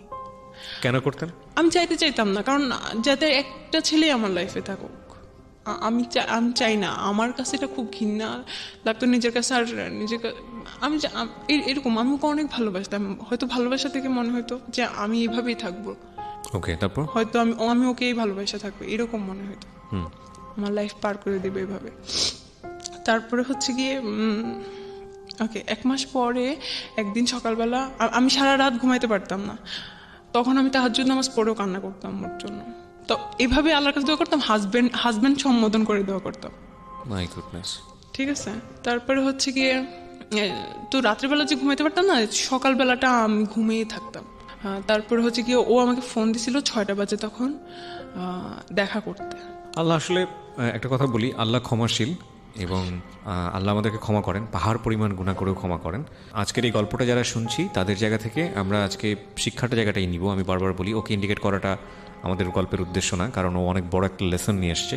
আর পুরো গল্পটা আপনারা যখন শুনবেন তখন বুঝবেন যে আসলে ভুলের মাত্রাটা কতটুকু। জি বলেন। তারপর ও যখন আমাকে কল দিছে, আমি পরে 8টা না 9টার দিকে উঠে আমি দেখছি, আল্লাহ ভাই আমি এত খুশি হয়েছি যে আমার লাইফে ও ফিরে আসে। আমি তো এটাই দোয়া করছিলাম যাতে ও ফিরে আসে। আমি এত খুশি হয়ে গেছি। আমি হচ্ছে কি কিছু না খেয়ে তখন আমার পেট খারাপ, মানে ওই একটা মাস আমার পেট খারাপ ছিল, কারণ আমি খাওয়া দাওয়া ঠিক করে করতাম না, সারাদিন না খাওয়া থাকতাম, রাত্রিবেলা এসে খাইতাম, আমার পেট খারাপ হয়ে যেত। তো বলতেছে যে উপরে আসো। আমি যে না নিচে আসেন কথা বলি। বলছে না উপরে আসো। তো আমি বুঝতে পারছি যে হয়তো আবার স্টার্ট হবে কিছু। আমি এটাই চাইছিলাম। হয় না হাজব্যান্ড ওয়াইফের মধ্যে কোনো ঝগড়াঝাটি হয়, তারপর আবার ঠিক হয়ে যায়। তারপর গেলাম, তারপরে হচ্ছে গিয়ে বললো যে আচ্ছা আমি তোমাকে ক্ষমা করে দিছি, আমিও খুশি। তারপরে হচ্ছে গিয়ে আবার স্টার্ট হলো। আবার এর থেকেই শুরু হয়েছে ঝামেলা। স্টার্ট হয়েছে ঠিকই, কিন্তু অনেক ডমিনেট করতে থাকতো। আমি কিছু ঘটনা বলি, এখানে কিছু ঘটনা বলি, তারপরে এটা শেষ করে দেব। সেটা হচ্ছে কি আমি ইংলিশে কোর্স করতাম রাইটিংয়ে। তো ওখানে হচ্ছে গিয়ে ওদের মধ্যে আমি খুব ভালো পারতাম। তো পরের দিন রেজাল্ট দিল, কিন্তু আমি ওই দিন যাই নাই। ওই দিন রেজাল্ট যেদিন দিছে ওই দিন হচ্ছে গিয়ে আরেকটা আঙ্কেল ওখানে ইংলিশ শিখতো। তো উনি বলতেছে যে আজকে আমি সবাইকে কালকে আমি সবাইকে ট্রিট দিব, আইসেন। তো আমি পরের দিনই গেছি। বলছে আপনি তো একটা জিনিস মিস করছেন, গতদিন ছিলেন না, আজকে কিন্তু এই আঙ্কেলটা ট্রিট দিবে, তো আইসেন। ওটা পিঙ্ক সিটিতে। ওকে। তারপরে হচ্ছে গিয়ে আমি ওকে ফোন দিলাম। আমি আচ্ছা স্যার আমি তো হচ্ছে গিয়ে বাসা বলে আসি না, আমি একটু বাসা বলি। তো আমি আমার ফুপুকেও জানালাম, বললাম আচ্ছা ঠিক আছে যাও খেটে আসো। তারপরে ওকেও ফোন দিলাম যে এরকম এরকম। বলছে আচ্ছা ঠিক আছে, আমি কিন্তু তোমাকে ফোন দিতে পারি, যখনই বলবো তখনই কিন্তু চলে আসতে হবে। তো আমি বলছি আচ্ছা ঠিক আছে, কখন? কারণ ওরা তো 2টার দিকে ম্যাক্সিমাম টাইমে হচ্ছে 2টায় লাঞ্চ থাকে, ওই শুক্রবার জুমা নামাজের পরে 2টার পরে হয়তো লাঞ্চ থাকবে, তো আস্তে আস্তে একটু দেরি হতে পারে। বলছে না কিন্তু বেশি দেরি করা যাবে না, তাড়াতাড়ি করে চলে এসো, আমি কিন্তু তোমার জন্য অপেক্ষা করবো। আচ্ছা ঠিক আছে। তো আমি গেলাম, ওই কিন্তু পারমিশন দিল, গেলাম। এখন ভাইয়া ওখানে আনফর্চুনেটলি একটা বার্থডে পার্টি ছিল, তো ওটার জন্য সিটগুলো খালি ছিল না। তো আমাদের একটু দেরি হয়ে গেছে। আচ্ছা যাক, যাই হোক, ও খাওয়া পাতে মাত্র শুরু করছি, ওখানে আমার টিচাররা আরো ওই ক্লাসের আরো আপু ভাইয়ারা, কয়েকজন বড় বড় ইয়ে ছিল, সবাই খাইতেছি। ওই টাইমে ও আমাকে ফোন দিতেছে। ওই সময় আমি কি খাওয়া পাতে ওখানে রেখে চলে আসবো? মানুষ কি ভাববে? ওরা কি জানে আমার রিলেশন আছে বা এরকম কিছু? আমি বলতেছি আমি আসতেছি, আর একটু সময়। সে কন্টিনিউয়াসলি ফোন দিয়ে যাচ্ছে। তারপর আবার বৃষ্টি শুরু হয়েছে। আমি যে এরকম করতেছি, তাড়াহুড়া করতেছি। বাসায় যেতে বলছে। হ্যাঁ, আমি যে তাড়াহুড়া করতেছি, ও স্যাররা বুঝতে পারতেছে যে তুমি এমন করতেছো কেন, বসো। আরে আমরা ও চিন্তা করতেছে হয়তো আমি কিছুক্ষণের সময় ফ্রি পেয়েছি বাসার মধ্যে, সো এতটুকু তুমি যদি মিস করে ফেলো তাহলে ফ্রি পাবো না। হ্যাঁ, ইন্টেন্স গুলো দেখেন আপনারা, এবং এগুলো কিন্তু আমাদের সোসাইটিতে এখন অনেক কমন, খুব কমন স্টোরি। বিশেষ করে মেয়েরা আজকের এই গল্পটা একটু ভালো করে মনোযোগ দিয়ে শোনেন প্লিজ। হ্যাঁ, ওকে। তারপর কারণ পরে তো আর সময় পাবে না, ও অনেক সময় ম্যানেজ করছে আমার জন্য। এমনিতেই কথা বলতে পারে না, এমনিতেই কথা বলতে পারে না, 1 মিনিট 2 মিনিট কথা বলে। তারপর হচ্ছে গিয়ে আমি তো অনেক করতেছি ওখান থেকে আসার জন্য। বৃষ্টি হইতেছে, আমি বলছি না স্যার আমাকে যাইতে হবে বাসায়। বলছে আল্লাহ এই বৃষ্টি তুমি যাবা কিভাবে, দাঁড়াও আমি সিএনজি ঠিক করে দিয়েছি। পরে হচ্ছে গিয়ে করতে করতে 5টা বেজে গেছে আমার ওখানে আসতে। পরে আমি ওকে ফোন দিতেছি, ও হচ্ছে গিয়ে পিক করতেছে না। আমি মেসেজ পাঠাইতেছি, ফোন করতেছি। আমি ওখানে 8টা 8:30 পর্যন্ত দাঁড়াইছিলাম ওই জায়গায়, যে ও ফোন ধরবে, আমি দেখা করে তারপর বাসায় যাব। ও ধরতেছিল ওই না। তারপর আমি বলছি আমি কিন্তু এখানে, আমি মাঝে মাঝে খুব মানে করতাম আর কি, ক্রেজি হয়ে যাইতাম। আমি কিন্তু এখানেই দাঁড়াই থাকবো, আপনি কিন্তু না করলে। ও অনেক ঘাবড়াচ্ছিল। বলছে আচ্ছা ঠিক আছে, কতক্ষণ দাঁড়ায় থাকো, জানে তো আমি একটা সময় যাবোই বাসায়। 8:30 9টা বেজে গেছে। তারপর হচ্ছে কি আমি বাসায় চলে আসছি। একটা স্বভাব ছিল কি, কোন ঝামেলা হইলে ও 4 দিন 5 দিন কথা বলতো না, এটা আমার শাস্তি। আচ্ছা যাক, এরকম আমি হচ্ছে গিয়ে ভার্সিটিতে ভর্তি হই, ভার্সিটিতে আসা যাওয়া করতেছি। তারপর আমি হচ্ছে গিয়ে ভাবলাম যে আমার ফুপুর বাসা থেকে ভার্সিটিতে যাইতে প্রত্যেক দিন রিক্সা ভাড়া এটা সেটা অনেক খরচ হয়ে যায়। সো আমি ওখানে মেসে থাকি, ওখানে সাবলেট না মেসে যাই, ওই সব ঠিকঠাক করে দেয়। কয়দিন ঠিক হয়, কয়দিন আবার ঝামেলা হয়, এরকমই হইতে থাকে। আবার আমি হচ্ছে গিয়ে কি করি, ওই যে আমার একটা ফ্রেন্ডের সাথে যে অস্ট্রেলিয়ায় থাকে, ওর সাথে যে আমার ফেসবুকে একটু কথা হয়েছে, আমি ভাবছি যে আচ্ছা ওর সাথে যেহেতু কথা বললে ও রাগ করে, ওর সাথে যে চ্যাটগুলো আমি ওটা ডিলিট করে দিই। তাহলে কারণ অতদিনে আমার ফেসবুক পাসওয়ার্ড আইডি সব ওর কাছে, আচ্ছা, আমার কোনো সমস্যা নেই। আচ্ছা ঠিক আছে, ওটা আপনার কাছে ছিল? কখনো না, আমি চাইও নাই।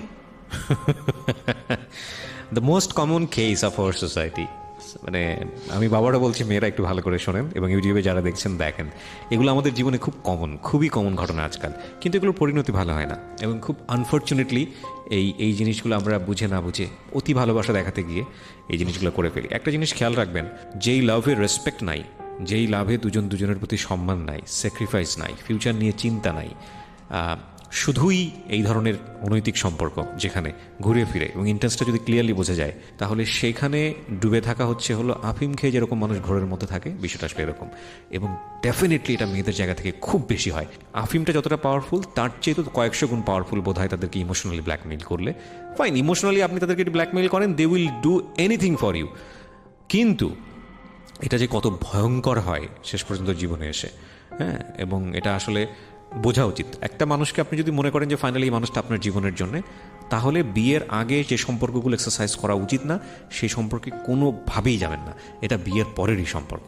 হ্যাঁ, যদিও আমাদের এই জিনিসগুলো এখন অনেক বেশি ইজি হয়ে গেছে, কমিউনিকেশন অনেক ইজি, ফোনের কারণে হোক বা যে কোনো কারণেই হোক, এগুলোর পরিণতি কিন্তু ভালো না, একদমই ভালো না। হ্যাঁ, যদি কোনো কারণেই বোঝেন যে আপনার প্রায়োরিটি এই ছেলেটার কাছে একটু কম, বা যাকে আপনি চিন্তা করছেন, আপনার এটা মনে করার কোনো কারণ নাই যে ছেলেটাকে ছাড়া আপনি বাঁচবেন না বা এই মেয়েটাকে ছাড়া আপনি বাঁচবেন না, কারণ আল্লাহ হয়তো এর চাইতেও ভালো কাউকে না কাউকে আপনার জীবনে রেখেছেন। অ্যান্ড ডেফিনেটলি যেটা হয় আমাদের জীবনে, আমরা আসলে বুঝি না, আমরা আসলে বুঝতে চাই না, এত বেশি ইমোশনালি থাকি। ইমোশনাল এক ধরনের, এই জন্যই হয়তো কেউ বলে যে emotion is one kind of drug, খুব পাওয়ারফুল ড্রাগ। মানে ওর মুখের উপর কথা বললে ধরে রাস্তাঘাটে ধরে থাপ্পড় মারতো, ওগুলো কিন্তু এমনিতে মানে থাপ্পড় না, খুব জোরে সোরে। আপনি কি মনে করতেন যে হাজবেন্ড মেরেছে এই জায়গাটা জান্নাতে? না, আমি খুব মাঝে মাঝে হইতাম, আমি খুব ব্যথা পাইতাম, আমি কাঁদতাম, তারপরে আবার হয়ে যেতাম, ভালো লাগতো না আমার জিনিসটা, কিন্তু কি করব, আমি তো আমার হাজবেন্ড, কি করব। না, হাজবেন্ড হলে যে গায়ে হাত তুলতে পারবে বিষয়টা কিন্তু এরকম না। আমি তো এখন ছুটে পারি। হ্যাঁ, আপনার জায়গাতে কোনো ফল্ট ছিল কিনা? একটা যেটা হচ্ছে একটা মানুষ খুব আরাম করে মুখের উপর কথা বললে, আমি এখানে একটা কথা বলি সামিয়া, গায়ে হাত তোলার প্রসঙ্গটা কখন আসে? যখন আপনি নিজেও বুঝতে পারছেন যে না, ও যেটা চাচ্ছে সেটা আমি করতে পারছি না, বা ও বুঝতে পারছে যে না, এটা সমাধান হতে হবে না, কিন্তু আলটিমেটলি পেশি শক্তি এখানে সমাধান, তখন গায়ে হাত তোলা কিন্তু খুব তাড়াতাড়ি চলে আসে না একটা সম্পর্কের মধ্যে। এটা অনেকদিন যাওয়ার পরে গিয়ে এই জিনিসগুলো হয়। সো বোথ সাইড প্রবলেম ছিল ডেফিনেটলি, আপনার জায়গা থেকেও কিছু না কিছু প্রবলেম ছিল। হয়তো আমি মাঝে মাঝে ঘাবড়ানি করতাম। হ্যাঁ, না, কিন্তু এখানে আমরা এটা আমাদের অনুষ্ঠানের একটা সীমাবদ্ধতা। যখন কেউ গল্পটা বলতে আসে, সে নিজেকে ওই ফেরেশতার জায়গায় তুলনা করে, মানে আমার কোনো দোষ নাই। না না না, অবশ্যই ডেফিনেটলি কিছু না কিছু ফল্ট তো আপনার অবশ্যই আছে আপনার জায়গা থেকে, এবং সেই জায়গাটা থেকে আমার মনে হয় অনেক কিছু শেখারও আছে আমাদের। অবশ্যই। হ্যাঁ, আমার ফল্টগুলোই আমি বলি, আমি হচ্ছে গিয়ে ওই ভিডিও ওই হচ্ছে গিয়ে চ্যাটগুলো আমার ডিলিট করা উচিত হয় নাই, এই জন্য ওর সন্দেহটা আরো বেড়ে গেছে। ডেফিনেটলি পারবে। আর আমি হচ্ছে কি মাঝে মাঝে ওকে সার্চ দিতাম। ফেসবুকের পাসওয়ার্ডটা দেওয়া উচিত হয় নাই কেন? মানে আমাকে একটু বলেন তো, এটা অনেকেই দেয়, আমি আসলে একটু ইন্টারাপ্ট করছি বেশি। চাইতেছিল, চাবেই, সে সন্দেহ করছে, সে কারণে যাবে। আমি কিভাবে আচ্ছা, আমাকে একটু বলেন তো খুব সহজ করে, আমি জানি না ইন্টারমিডিয়েটের ছেলেমেয়েদের এই জিনিসটা মাথায় আসে কিনা, একটা মানুষকে সন্দেহ করে কি আটকানো যায়? আমি যদি ধরেন, মানে কেউ যদি, আপনার বয়ফ্রেন্ড যদি আপনাকে সন্দেহ করে, বা আপনার হাজবেন্ড যদি আপনাকে সন্দেহ করে, আপনাকে আটকাইতে পারবে? সন্দেহ করে একটা প্রুফ পেলো যে না, আপনার সঙ্গে অন্য একটা ছেলের রিলেশন আছে, তো সেটা কি সে কিভাবে আটকাবে? হয়তো রিলেশন ভেঙে দিবে বা এসে, এই ছাড়া আর কি করবে? সেটার জন্য সন্দেহ করলে তাকে স্পাইং করতে হবে যে লাইক ঠিক আছে, আমি তাকে তার মতো করে চলতে দেই, আমি বিভিন্ন জায়গা থেকে খোঁজ খবর নিয়ে দেখি ঘটনাটা সত্য কিনা। সেটার জন্য তো তাকে তার অ্যাক্টিভিটি ব্লক করা যাবে না। সেটাই। কিন্তু আমরা খুব আনফর্চুনেটলি আমরা এই জিনিসগুলো করি, আমরা ওই ব্লক করার চেষ্টা করি, না এটা করতে পারবো না, না এটা করতে পারবো না, ওইটা করতে পারবো না। তো একজন মানুষকে সন্দেহ করলে এটা করা উচিত না। একজন মানুষকে যদি সন্দেহ করেন তাহলে আপনি স্পাইং করেন, যদিও সেটা করা উচিত না, কারণ সন্দেহটা আসলে এক ধরনের রোগ। আচ্ছা, তো এর মাঝে হচ্ছে কি আমি ফেসবুকে ওদেরকে সার্চ দিই। আমি ফেসবুকের অত কিছু জানতাম না, কিভাবে ওই এগুলো ডিলিট, মানে সার্চ হিস্টোরি ডিলিট করে এই সে হ্যান দেন। আচ্ছা, যাই হোক, তো এগুলোতে ও অনেক ক্ষেপ্ত, ওকে কেন আমি এখনো সার্চ দিচ্ছি এগুলাতে। তো আমি সার্চ দিয়ে দেখতেছি আর কি, জাস্ট ওরা কি করতেছে বা এসে হ্যান তেন, ওইরকম কোনো ইন্টেনশন ছিল না। হ্যাঁ, এগুলাই আমার ভুল ছিল, আমার এটা করা উচিত হয়নি, এই জন্য এগুলো নিয়েই ঝামেলা হইতো। তারপরে আমি যদি আমার কোনো ফ্রেন্ডদের সাথে হচ্ছে কি 9টার পরে কথা বলতাম, এটাতে ঝামেলা হইতো। রাত 9টার পরে তুমি কেন কথা বলছো? হ্যাঁ, রাত 9টার পরে কেন আমি, এবার মেয়ে হোক ছেলে হোক, বুঝতে পেরেছি, মানে সুপার ইম্পোজ করে আর কি নিজের কর্তৃত্ব। হ্যাঁ, তারপর আবার একদিন হয়েছে কি, ও আমাকে হচ্ছে গিয়ে ডাকছে, তা আমি বলছি যে না, আমি ততদিনে আমি বুঝতেছিলাম যে এটা গুনাই, এটা কিসের বিয়ে। ও ততদিনে হচ্ছে কি আমি ম্যাচ চেঞ্জ করে আমার বান্ধবীর সাথে থাকা শুরু করছি। আমার এক বান্ধবী আমার রুমমেট ছিল। Okay. ও দেখতো, ও এগুলোতে বিরক্ত হয়ে যেত, ও আমাকে অনেক বুঝাইতো কি করতেছিস, এটা এটা কি মনে করিস এটা তোকে ভালোবাসে, এই হ্যান ত্যান। আমি বললাম, তুই বুঝবি না। বলছে তুই এই ছেলেকে কিভাবে পছন্দ করলি, ওকে দেখতে কেমন দেখা যেত। আমি বলছি, দেখ আমি কিন্তু চেহারা দেখে ইয়া করি নাই, ও কিন্তু অনেক ভালো মনের মানুষ, এই সেই হ্যান ত্যান। তো ওদেরকে ওভাবে আমি চুপ করাই দিতাম। ওই ফ্রেন্ডটাকেও দেখতে পারতো না ও, আমার কোনো বান্ধবী বা ফ্রেন্ড তো ওর সাথে থাকার পরে তো আমি সব ফ্রেন্ডের বাদ দিয়ে দিছি। আমি কোনো ওর বান্ধবীও দেখতে পারতো না। তো একদিন হচ্ছে কি আমি চাইছিলাম যে আমার কোনো বান্ধবীর সাথে যাইতে, কোথাও ঘুরতে যাইতে আর কি। তো ওকে বলছি আর কি যে আমি আজকে আসবো না। তো আচ্ছা ঠিক আছে, আইসো না, আর কখনোই আসা লাগবে না। একটু ইগোইস্টিক ছিল আর কি, ওইগুলা ওর ইগোতে হার্ট করতো।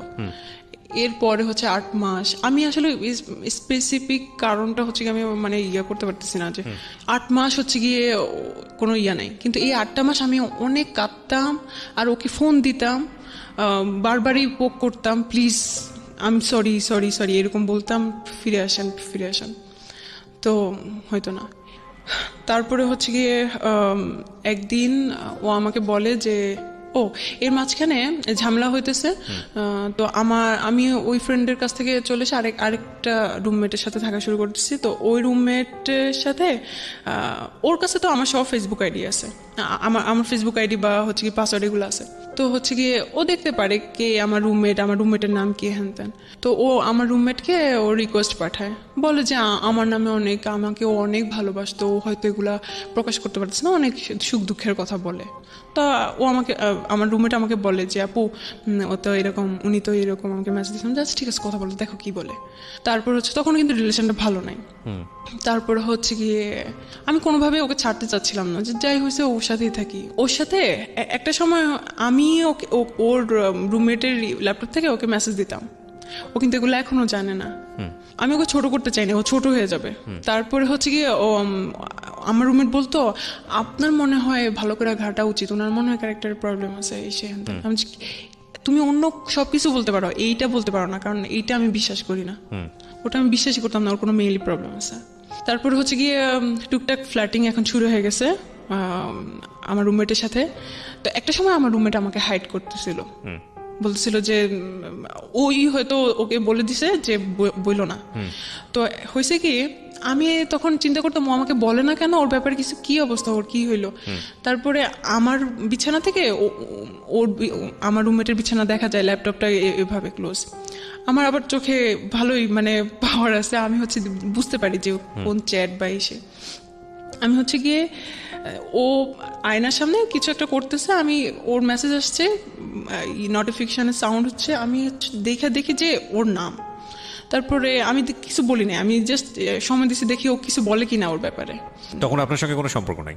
না, সম্পর্ক নাই বলতে আমি তো চাচ্ছি, কিন্তু ও আমাকে করে না, ইগনোর করে, ও চাচ্ছে না আমাকে, এরকম আর কি। তারপরে হচ্ছে গিয়ে কি পেলেন আপনি? কয়েকদিন পরে আমি ইচ্ছা করে ওর কথা উঠাইছি যে কি অবস্থা এখন, কি আর মেসেজ দেয়, কি বলে। বলছে না তেমন কই না, তেমন কিছু না। আরে আমি কেন ভাই আপনার বয়ফ্রেন্ডের সাথে কথা বলতে যাবো, আমি এগুলোতে ইন্টারেস্টেড না, আপনারা যা খুশি, এমন ভাবে কথা বলো আমার রুমমেট। তারপর আমি বলতেছি আমি তো সেদিন দেখলাম যে মেসেজ করছে, তুমি খেয়াল করো নাই কি বলছে, আমি শুনতে চাইছিলাম যে ও কি বলে।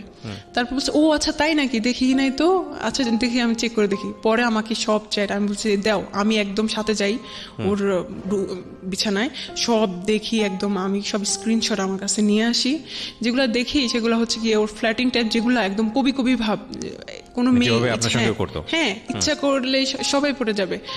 আল্লাহ কি প্রথমেই বলেছে যে ইমোশনালি ব্ল্যাকমেইল করা, ইমোশনালি দুর্বল করে ফেলা। হ্যাঁ, তারপরে হচ্ছে গিয়ে একদিন ও আমাকে বলে নাই, আমার রুমমেটটা হচ্ছে গিয়ে তার বান্ধবীর মামার বাসায় গেছিল তার রোজার সময়।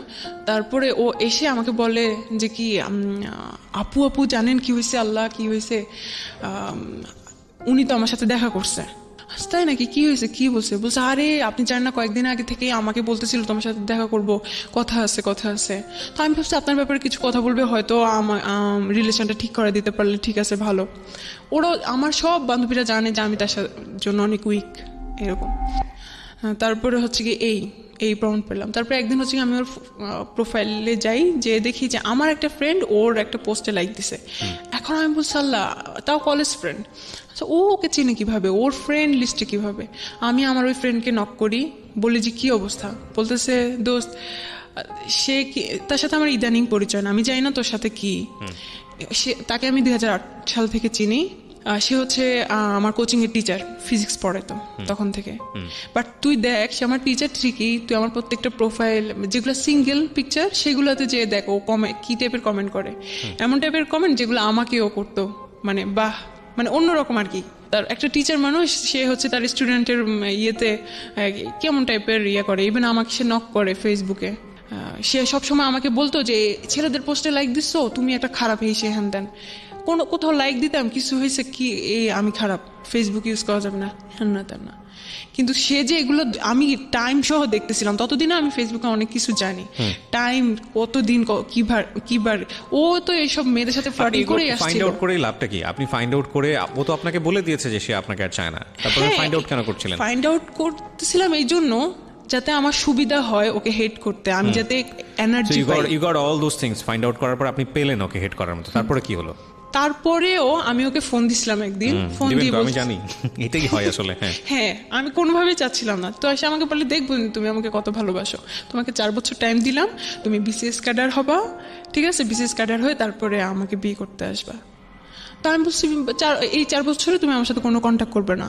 তো আমি কন্ট্যাক্ট যদি না করি আমি কিভাবে জানবো আপনি অন্য মেয়েকে, আপনার গার্লফ্রেন্ড হয়ে গেছে কিনা বা এসে হয়ে গেছে, কিভাবে জানবো? সেটা পরে দেখা যাবে, পরে আসলেই জানতে পারবো, 4 বছর পরে। আগে বিসিএস ক্যাডার হও, তারপরে। আমার কখনো ইচ্ছা ছিল না বিসিএস পরীক্ষা দেওয়ার, কারণ আমি ইঞ্জিনিয়ারিং এ পড়ি, আমার বিসিএস এর প্রতি ইন্টারেস্ট ছিল না। তারপর আমি বলছি আচ্ছা ঠিক আছে, আমি ওই কন্ডিশনেও আমি রাজি হয়ে গেছিলাম, কারণ আমি কোনোভাবেই ওকে হাতছাড়া করতে চাইছিলাম না। আমি পড়াশোনা নেটে সার্চ দিতেছিলাম কি আছে, কোথায় কি, এভরিথিং। সেই রকম বিসিএস এর প্রিপারেশন নেওয়া শুরু করছি। আমার বাবা মা এদিকে আমাকে ফোন দিছিল, তারা ঢাকায় আসতেছে, আমাকে কোনো একটা ছেলে দেখতে আসতেছে, সুইডেনে থাকে। তারপর হচ্ছে গিয়ে আমি গেলাম, এমন অবস্থা বাসায় মনে যেন আজকে বিয়ে হয়ে যাচ্ছে, এরকম একটা অবস্থা। বাসায় সবাই খুব এক্সাইটেড। ওই ছেলের সাথে আমার যখন কথা হইলো, একটা রুমে আমাদেরকে পার্সোনালি কথা বলতে দিল, আমি খুব নার্ভাস ছিলাম, আমি শুধু হ্যাঁ না করতেছিলাম। ওই ছেলেটাকে খুব পজিটিভ মনে হয়েছিল আমার ব্যাপারে। তারপরে হচ্ছে গিয়ে বলতেছিল দেখা হবে, ওই ছেলেটা আমাকে বলতেছিল দেখা হবে ইনশাল্লাহ, এটা বলে চলে গেছে। কিন্তু ওই ছেলেটাকে আমার ফুফুর পছন্দ হয় না, কারণ ছেলেটা একটু বয়স্ক ছিল, হেলদি টেলদি ছিল, আমার সাথে তাকে যাচ্ছিল না। তো বুঝতে, তুই কি পাগল হয়ে গেছিস, মেয়ের লাইফটা নষ্ট করে দিবি, এসে হ্যান তেন, অনেক ভালো আসবে ইনশাল্লাহ।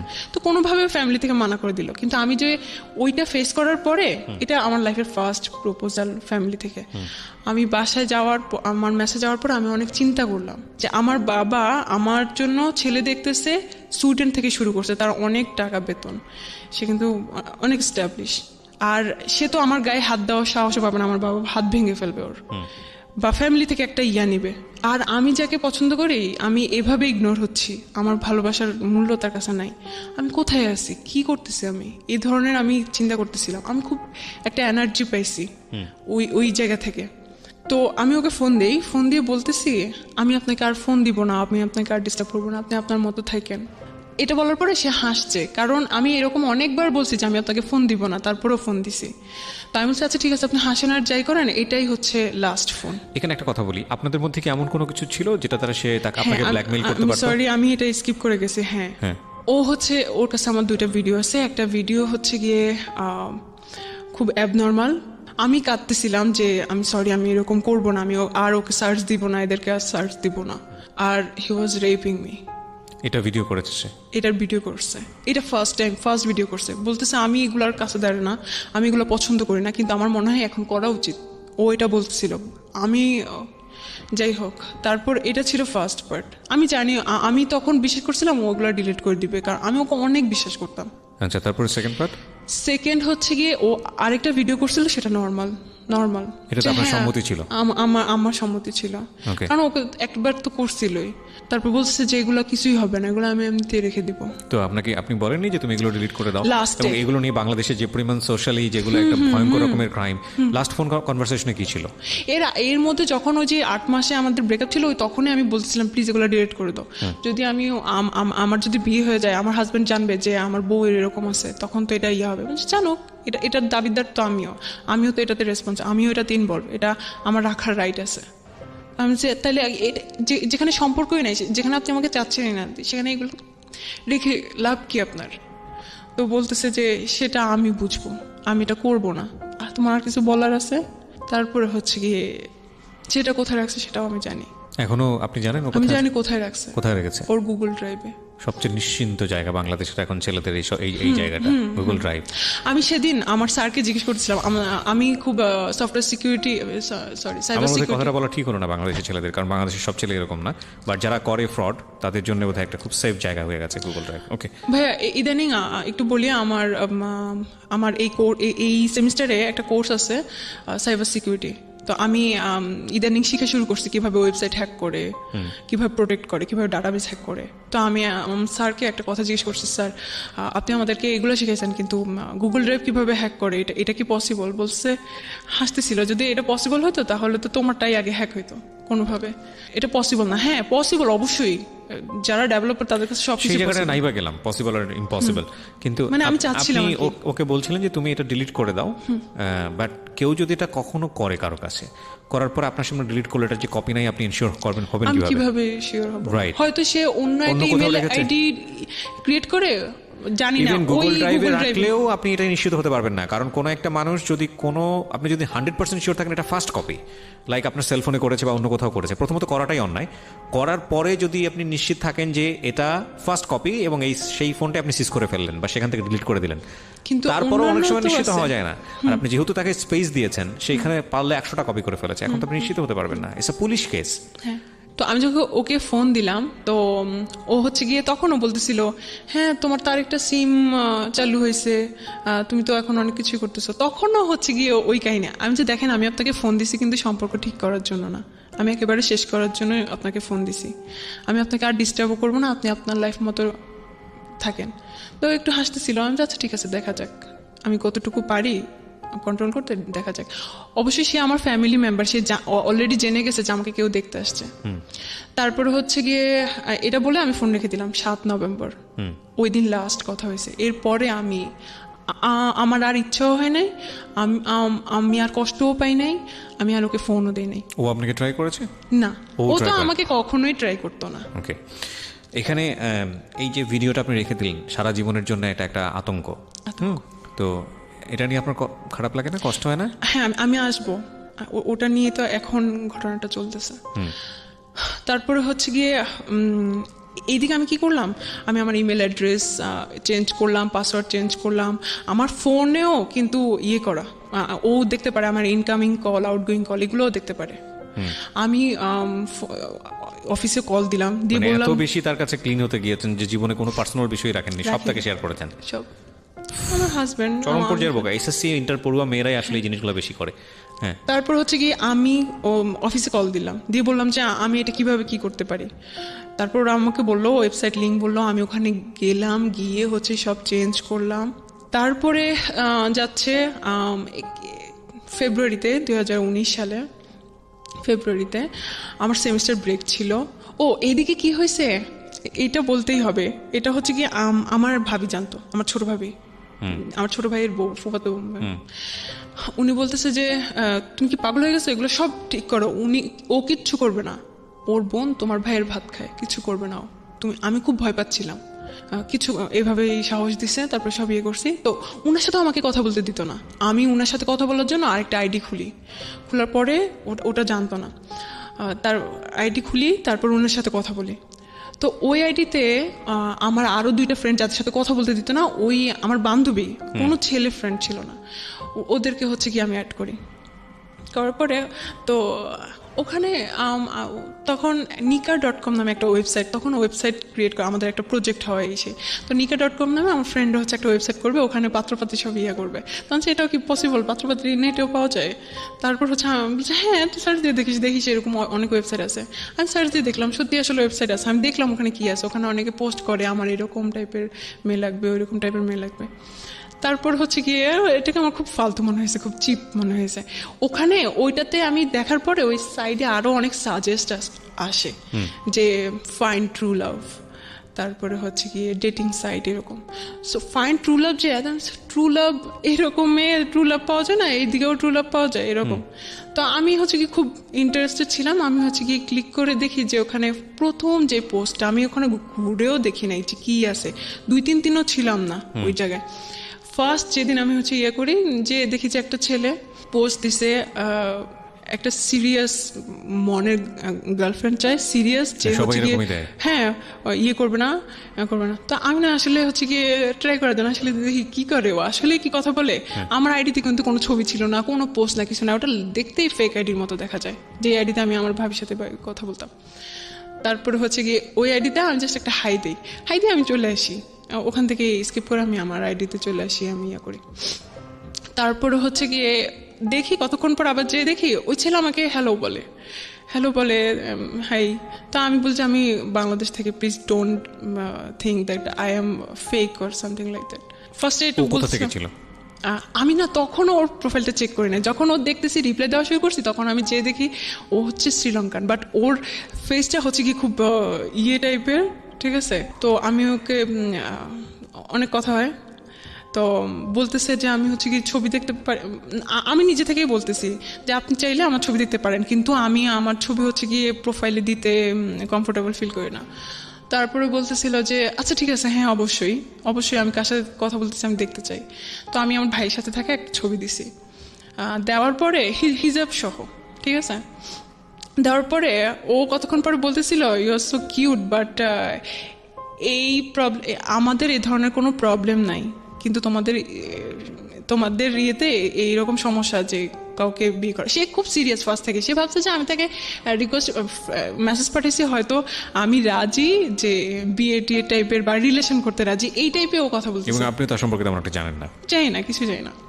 তারপরে হচ্ছে গিয়ে আমি বলছি আপনি কি শ্রীলঙ্কা থেকে? আমি তখন হচ্ছে গিয়ে বানানটা ভুল করছি, শ্রীলঙ্কা লিখছি, শ্রীলঙ্কা। তো হাসতেছিল এভাবে। তারপরে হচ্ছে গিয়ে বলতেছে যে এটা আমি আসলে চাই না আমার জন্য কোনো কমপ্লেক্সিটিতে তুমি পড়ো, কারণ তোমাদের ইসলামে হচ্ছে গিয়ে এটা পারমিট করে না। তো আমি বলতেছি যে আল্লাহ, তাই নাকি? আপনি মুসলমান না? আমি তখনও দেখি নাই, আমি প্রোফাইলে দেখতে পাচ্ছিলাম না। তার বলছে না আমি বুদ্ধিস্ট। তারপর আমি বলতেছি যে ও, আমি এটাকে কিছুই মনে করি না, কারণ আমি তাকে বিয়ে করতে যাচ্ছি নাকি। আমি বলতেছি যে হ্যাঁ সমস্যা নাই, you can stay with me as a friend. তো বলতেছে যে না বাট এটা প্রবলেম হবে। আচ্ছা আমি কি যাওয়ার আগে আমি তোমার একটু ভয়েস শুনতে পারি? তো আমি আসলে আমি মেসেঞ্জার কীভাবে ভয়েস সেন্ড করতে হয় আমি আসলে যাই না। সো আপনার হোয়াটসঅ্যাপ থাকলে আমি হোয়াটসঅ্যাপে হচ্ছে গিয়ে ইয়ে করতে পারি। তো আমাকে হোয়াটসঅ্যাপ নাম্বার দেয়, আমি হোয়াটসঅ্যাপ নাম্বার দিই, হোয়াটসঅ্যাপে হচ্ছে গিয়ে আমি ভয়েস রেকর্ড পাঠাই। তো ও খুবই ইমপ্রেস আমার প্রতি ফার্স্ট থেকেই, মানে আমার ভাইয়ের সাথে যে ছবি ওটা দেখেই নাকি খুব ইমপ্রেস আমার প্রতি। তারপর হচ্ছে গিয়ে বলতেছে খুব কষ্ট বা আফসোস হচ্ছিল আর কি ওর, যে আমি হয়তো ওকে রাখতে পারবো না ধর্মের কারণে, হয়তো ও চলে যাবে এরকম। তাই আমি আসলে হ্যাঁ এটা পসিবল। আমি তখন সিরিয়াস না, আমি এমনিতে বলতেছিলাম যে হ্যাঁ বিয়ে করা পসিবল যদি কেউ কনভার্ট করে। বলছি না আমি তো এটা কখনোই করবো না, আমি তো কনভার্ট কখনোই হব না। তো আমি বলছি তাইলে এটা পসিবল না, কারণ এটা এরকম কোনো সিস্টেম নাই। তো বলছে আসলে সিস্টেম নাই না, এটা হচ্ছে কি ও তো ওর ধর্মের মতো কথা বলে, তাই না? ও তো আর আমাদের ধর্মের ব্যাপারে তো জানে না। তো বলছে আসলে এটা মানুষের বানানো রুলস, এটা আসলে সিস্টেম না। তা আমি বলছি যে না মানুষের বানানো রুলস না, এটা হচ্ছে এরকম। তো বলছে যাই হোক আমি মনে করি যে ধর্মের কারণে ভালোবাসা ইয়ে করা এটা ঠিক না, হ্যান ত্যান। ওর মতো করে লজিক দিচ্ছিল। সেদিন হচ্ছে কি আমরা এরকম মানে কথা কাটাকাটি করতেছি সাইলেন্টলি, মানে সেরকম ফাইটিং না। একটা জিনিস খেয়াল রাখবেন এখানে, একটা বিষয় যে এলডিআর যেটাকে বলে লং ডিস্টেন্স রিলেশনশিপে ফিলিংসটা আরও অনেক বেশি দ্রুত দৌড়ায়। মানে দ্রুত দৌড়ায় বলছি আমি যেটা বোঝাচ্ছি যে আসলে একটা মানুষ পাশাপাশি আছে, তাকে দেখে ভালো লাগা, তাকে দেখে জীবনে নেয়া, এটার জন্য প্রচুর ইকুয়েশনের সময় হয় এবং তারপরে কোনো একটা গুণ দেখে হয়তো তার প্রতি মানুষ ইমপ্রেস হয়।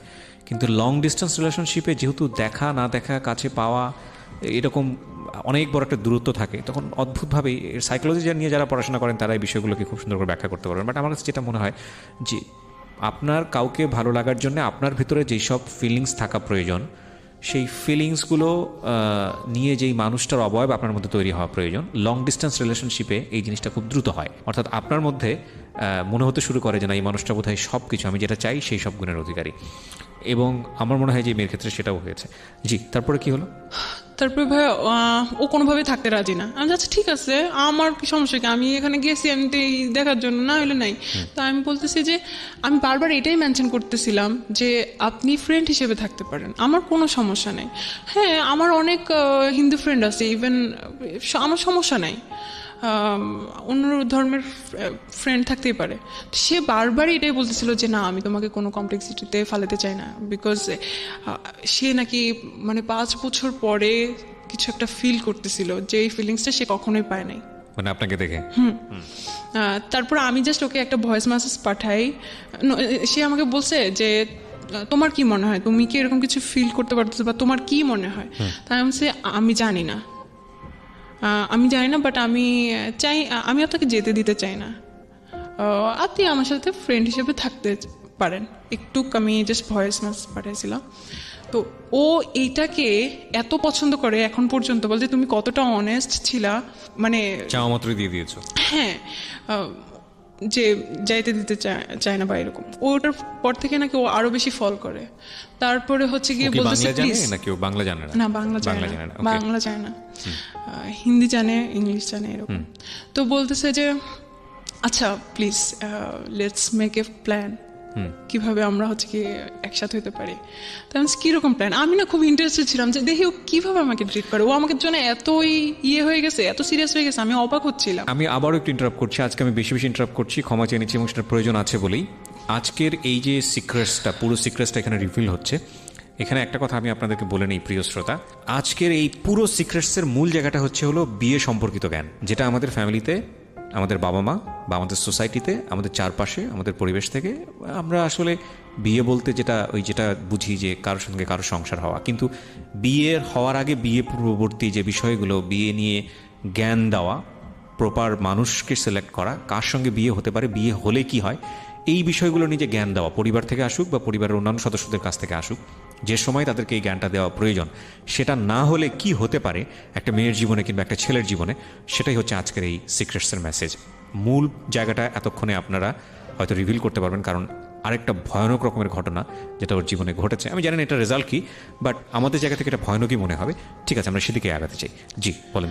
তারপর হচ্ছে গিয়ে একটা প্ল্যান মেক করা শুরু করছে। ইভেন এটা বলে যে আমার মনে হয় তোমার বাবা আমাকে পছন্দ করবে।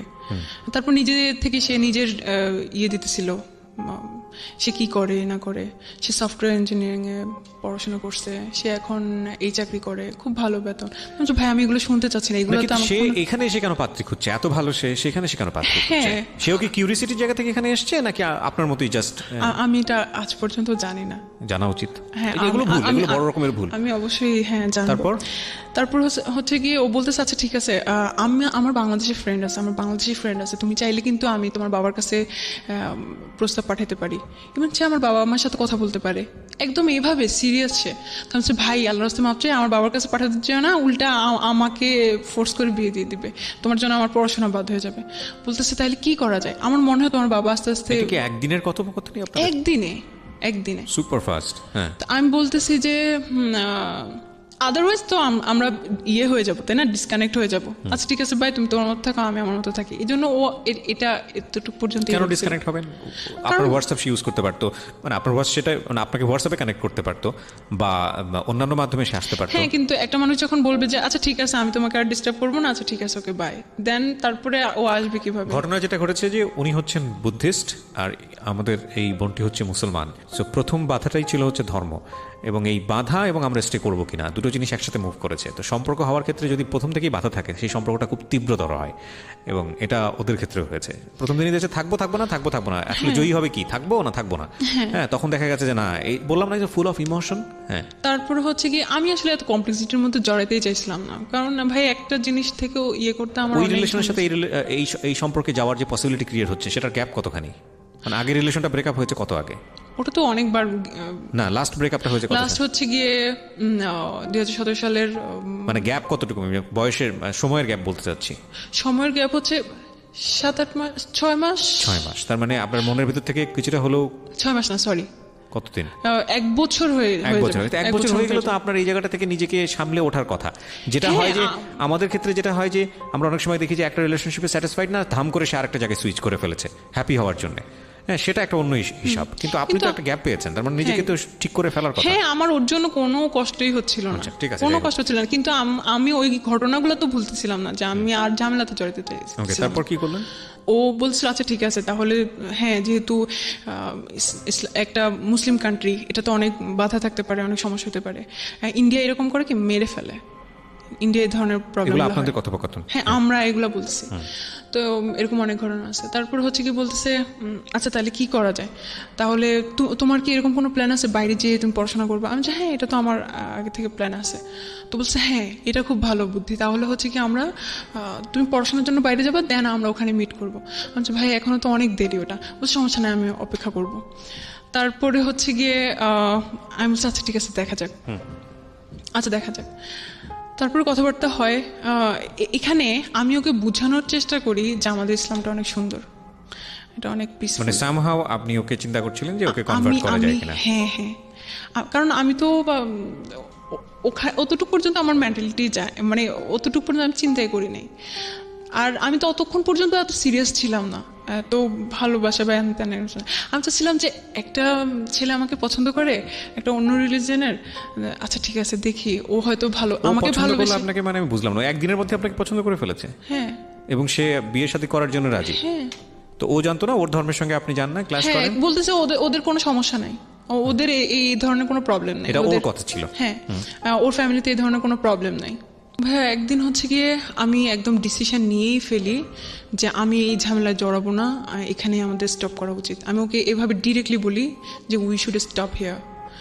তারপরে বলছিস কেন, শুধু ধর্মের কারণে? আল্লাহ আমাকে হচ্ছে গিয়ে মুসলমান করে বানায় নাই, ইভেন বাংলাদেশে বানায় নাই দেখে হচ্ছে কি তুমি এটা করতে চাচ্ছ? আমি যে হ্যাঁ, এটার জন্যই। সেদিন খুব বড় ধরনের একটা ইয়ে হয়েছিল। তারপর হচ্ছে কি আমি বলছি যা বাদ।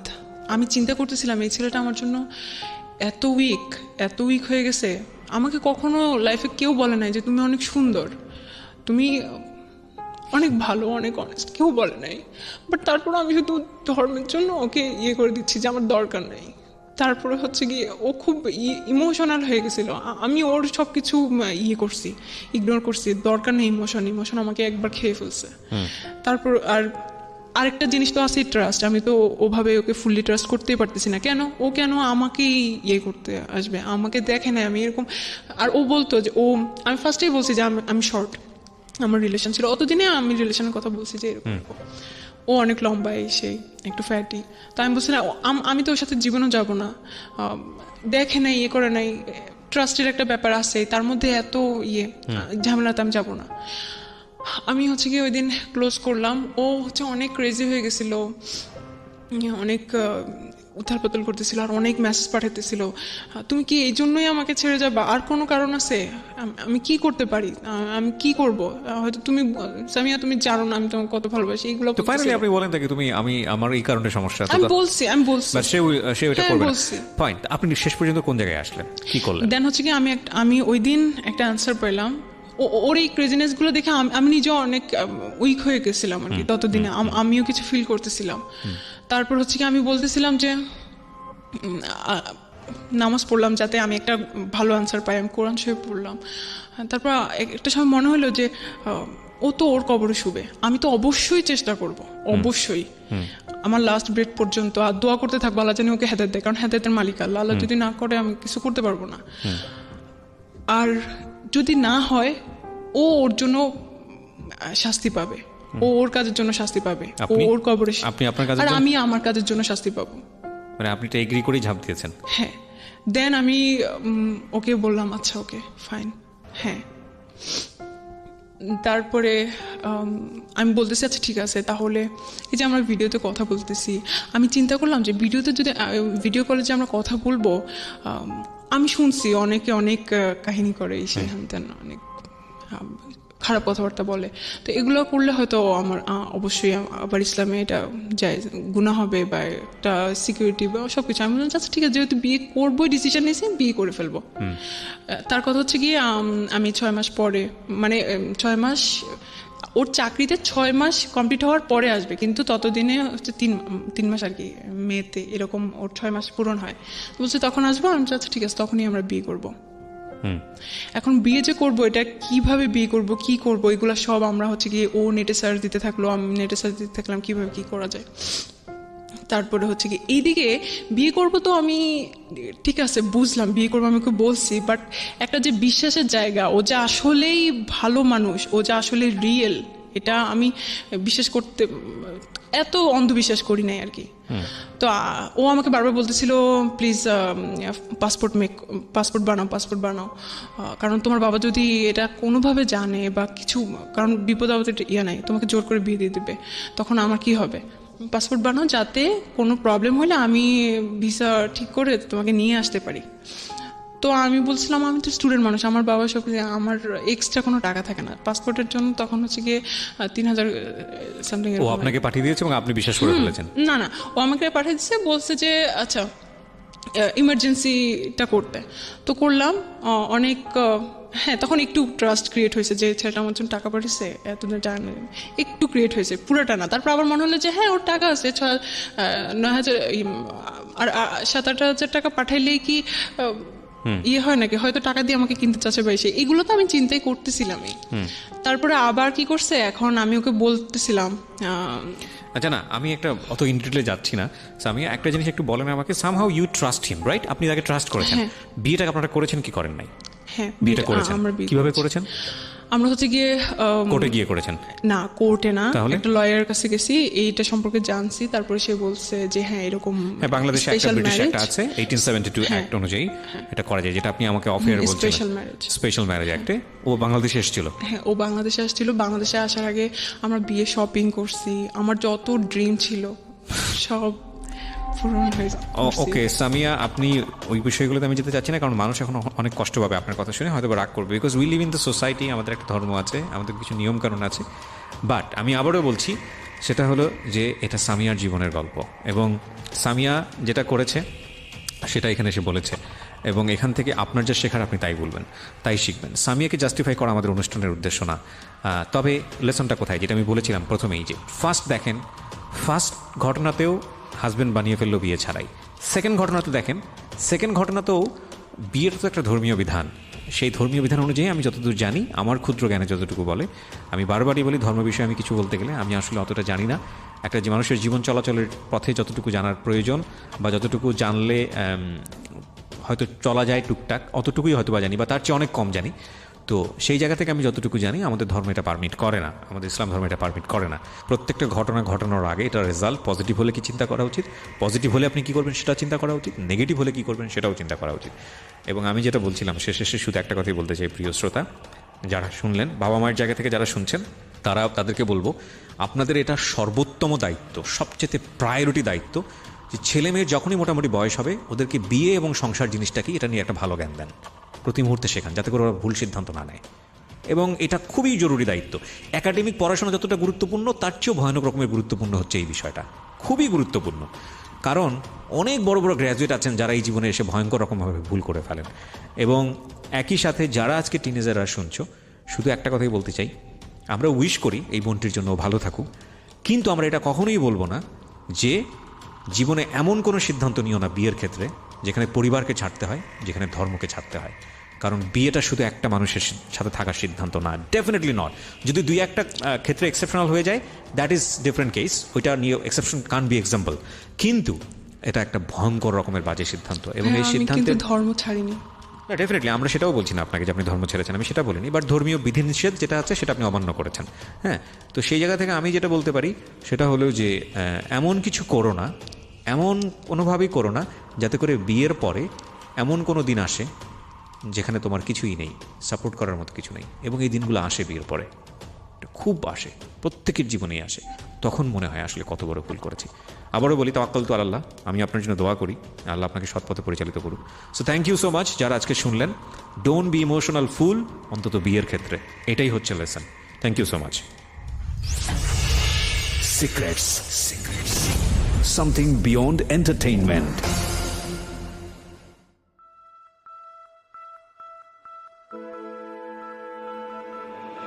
Love. Hate. Challenge. Motivation.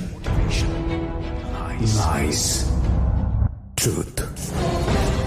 Impossible. Virtue. Morality.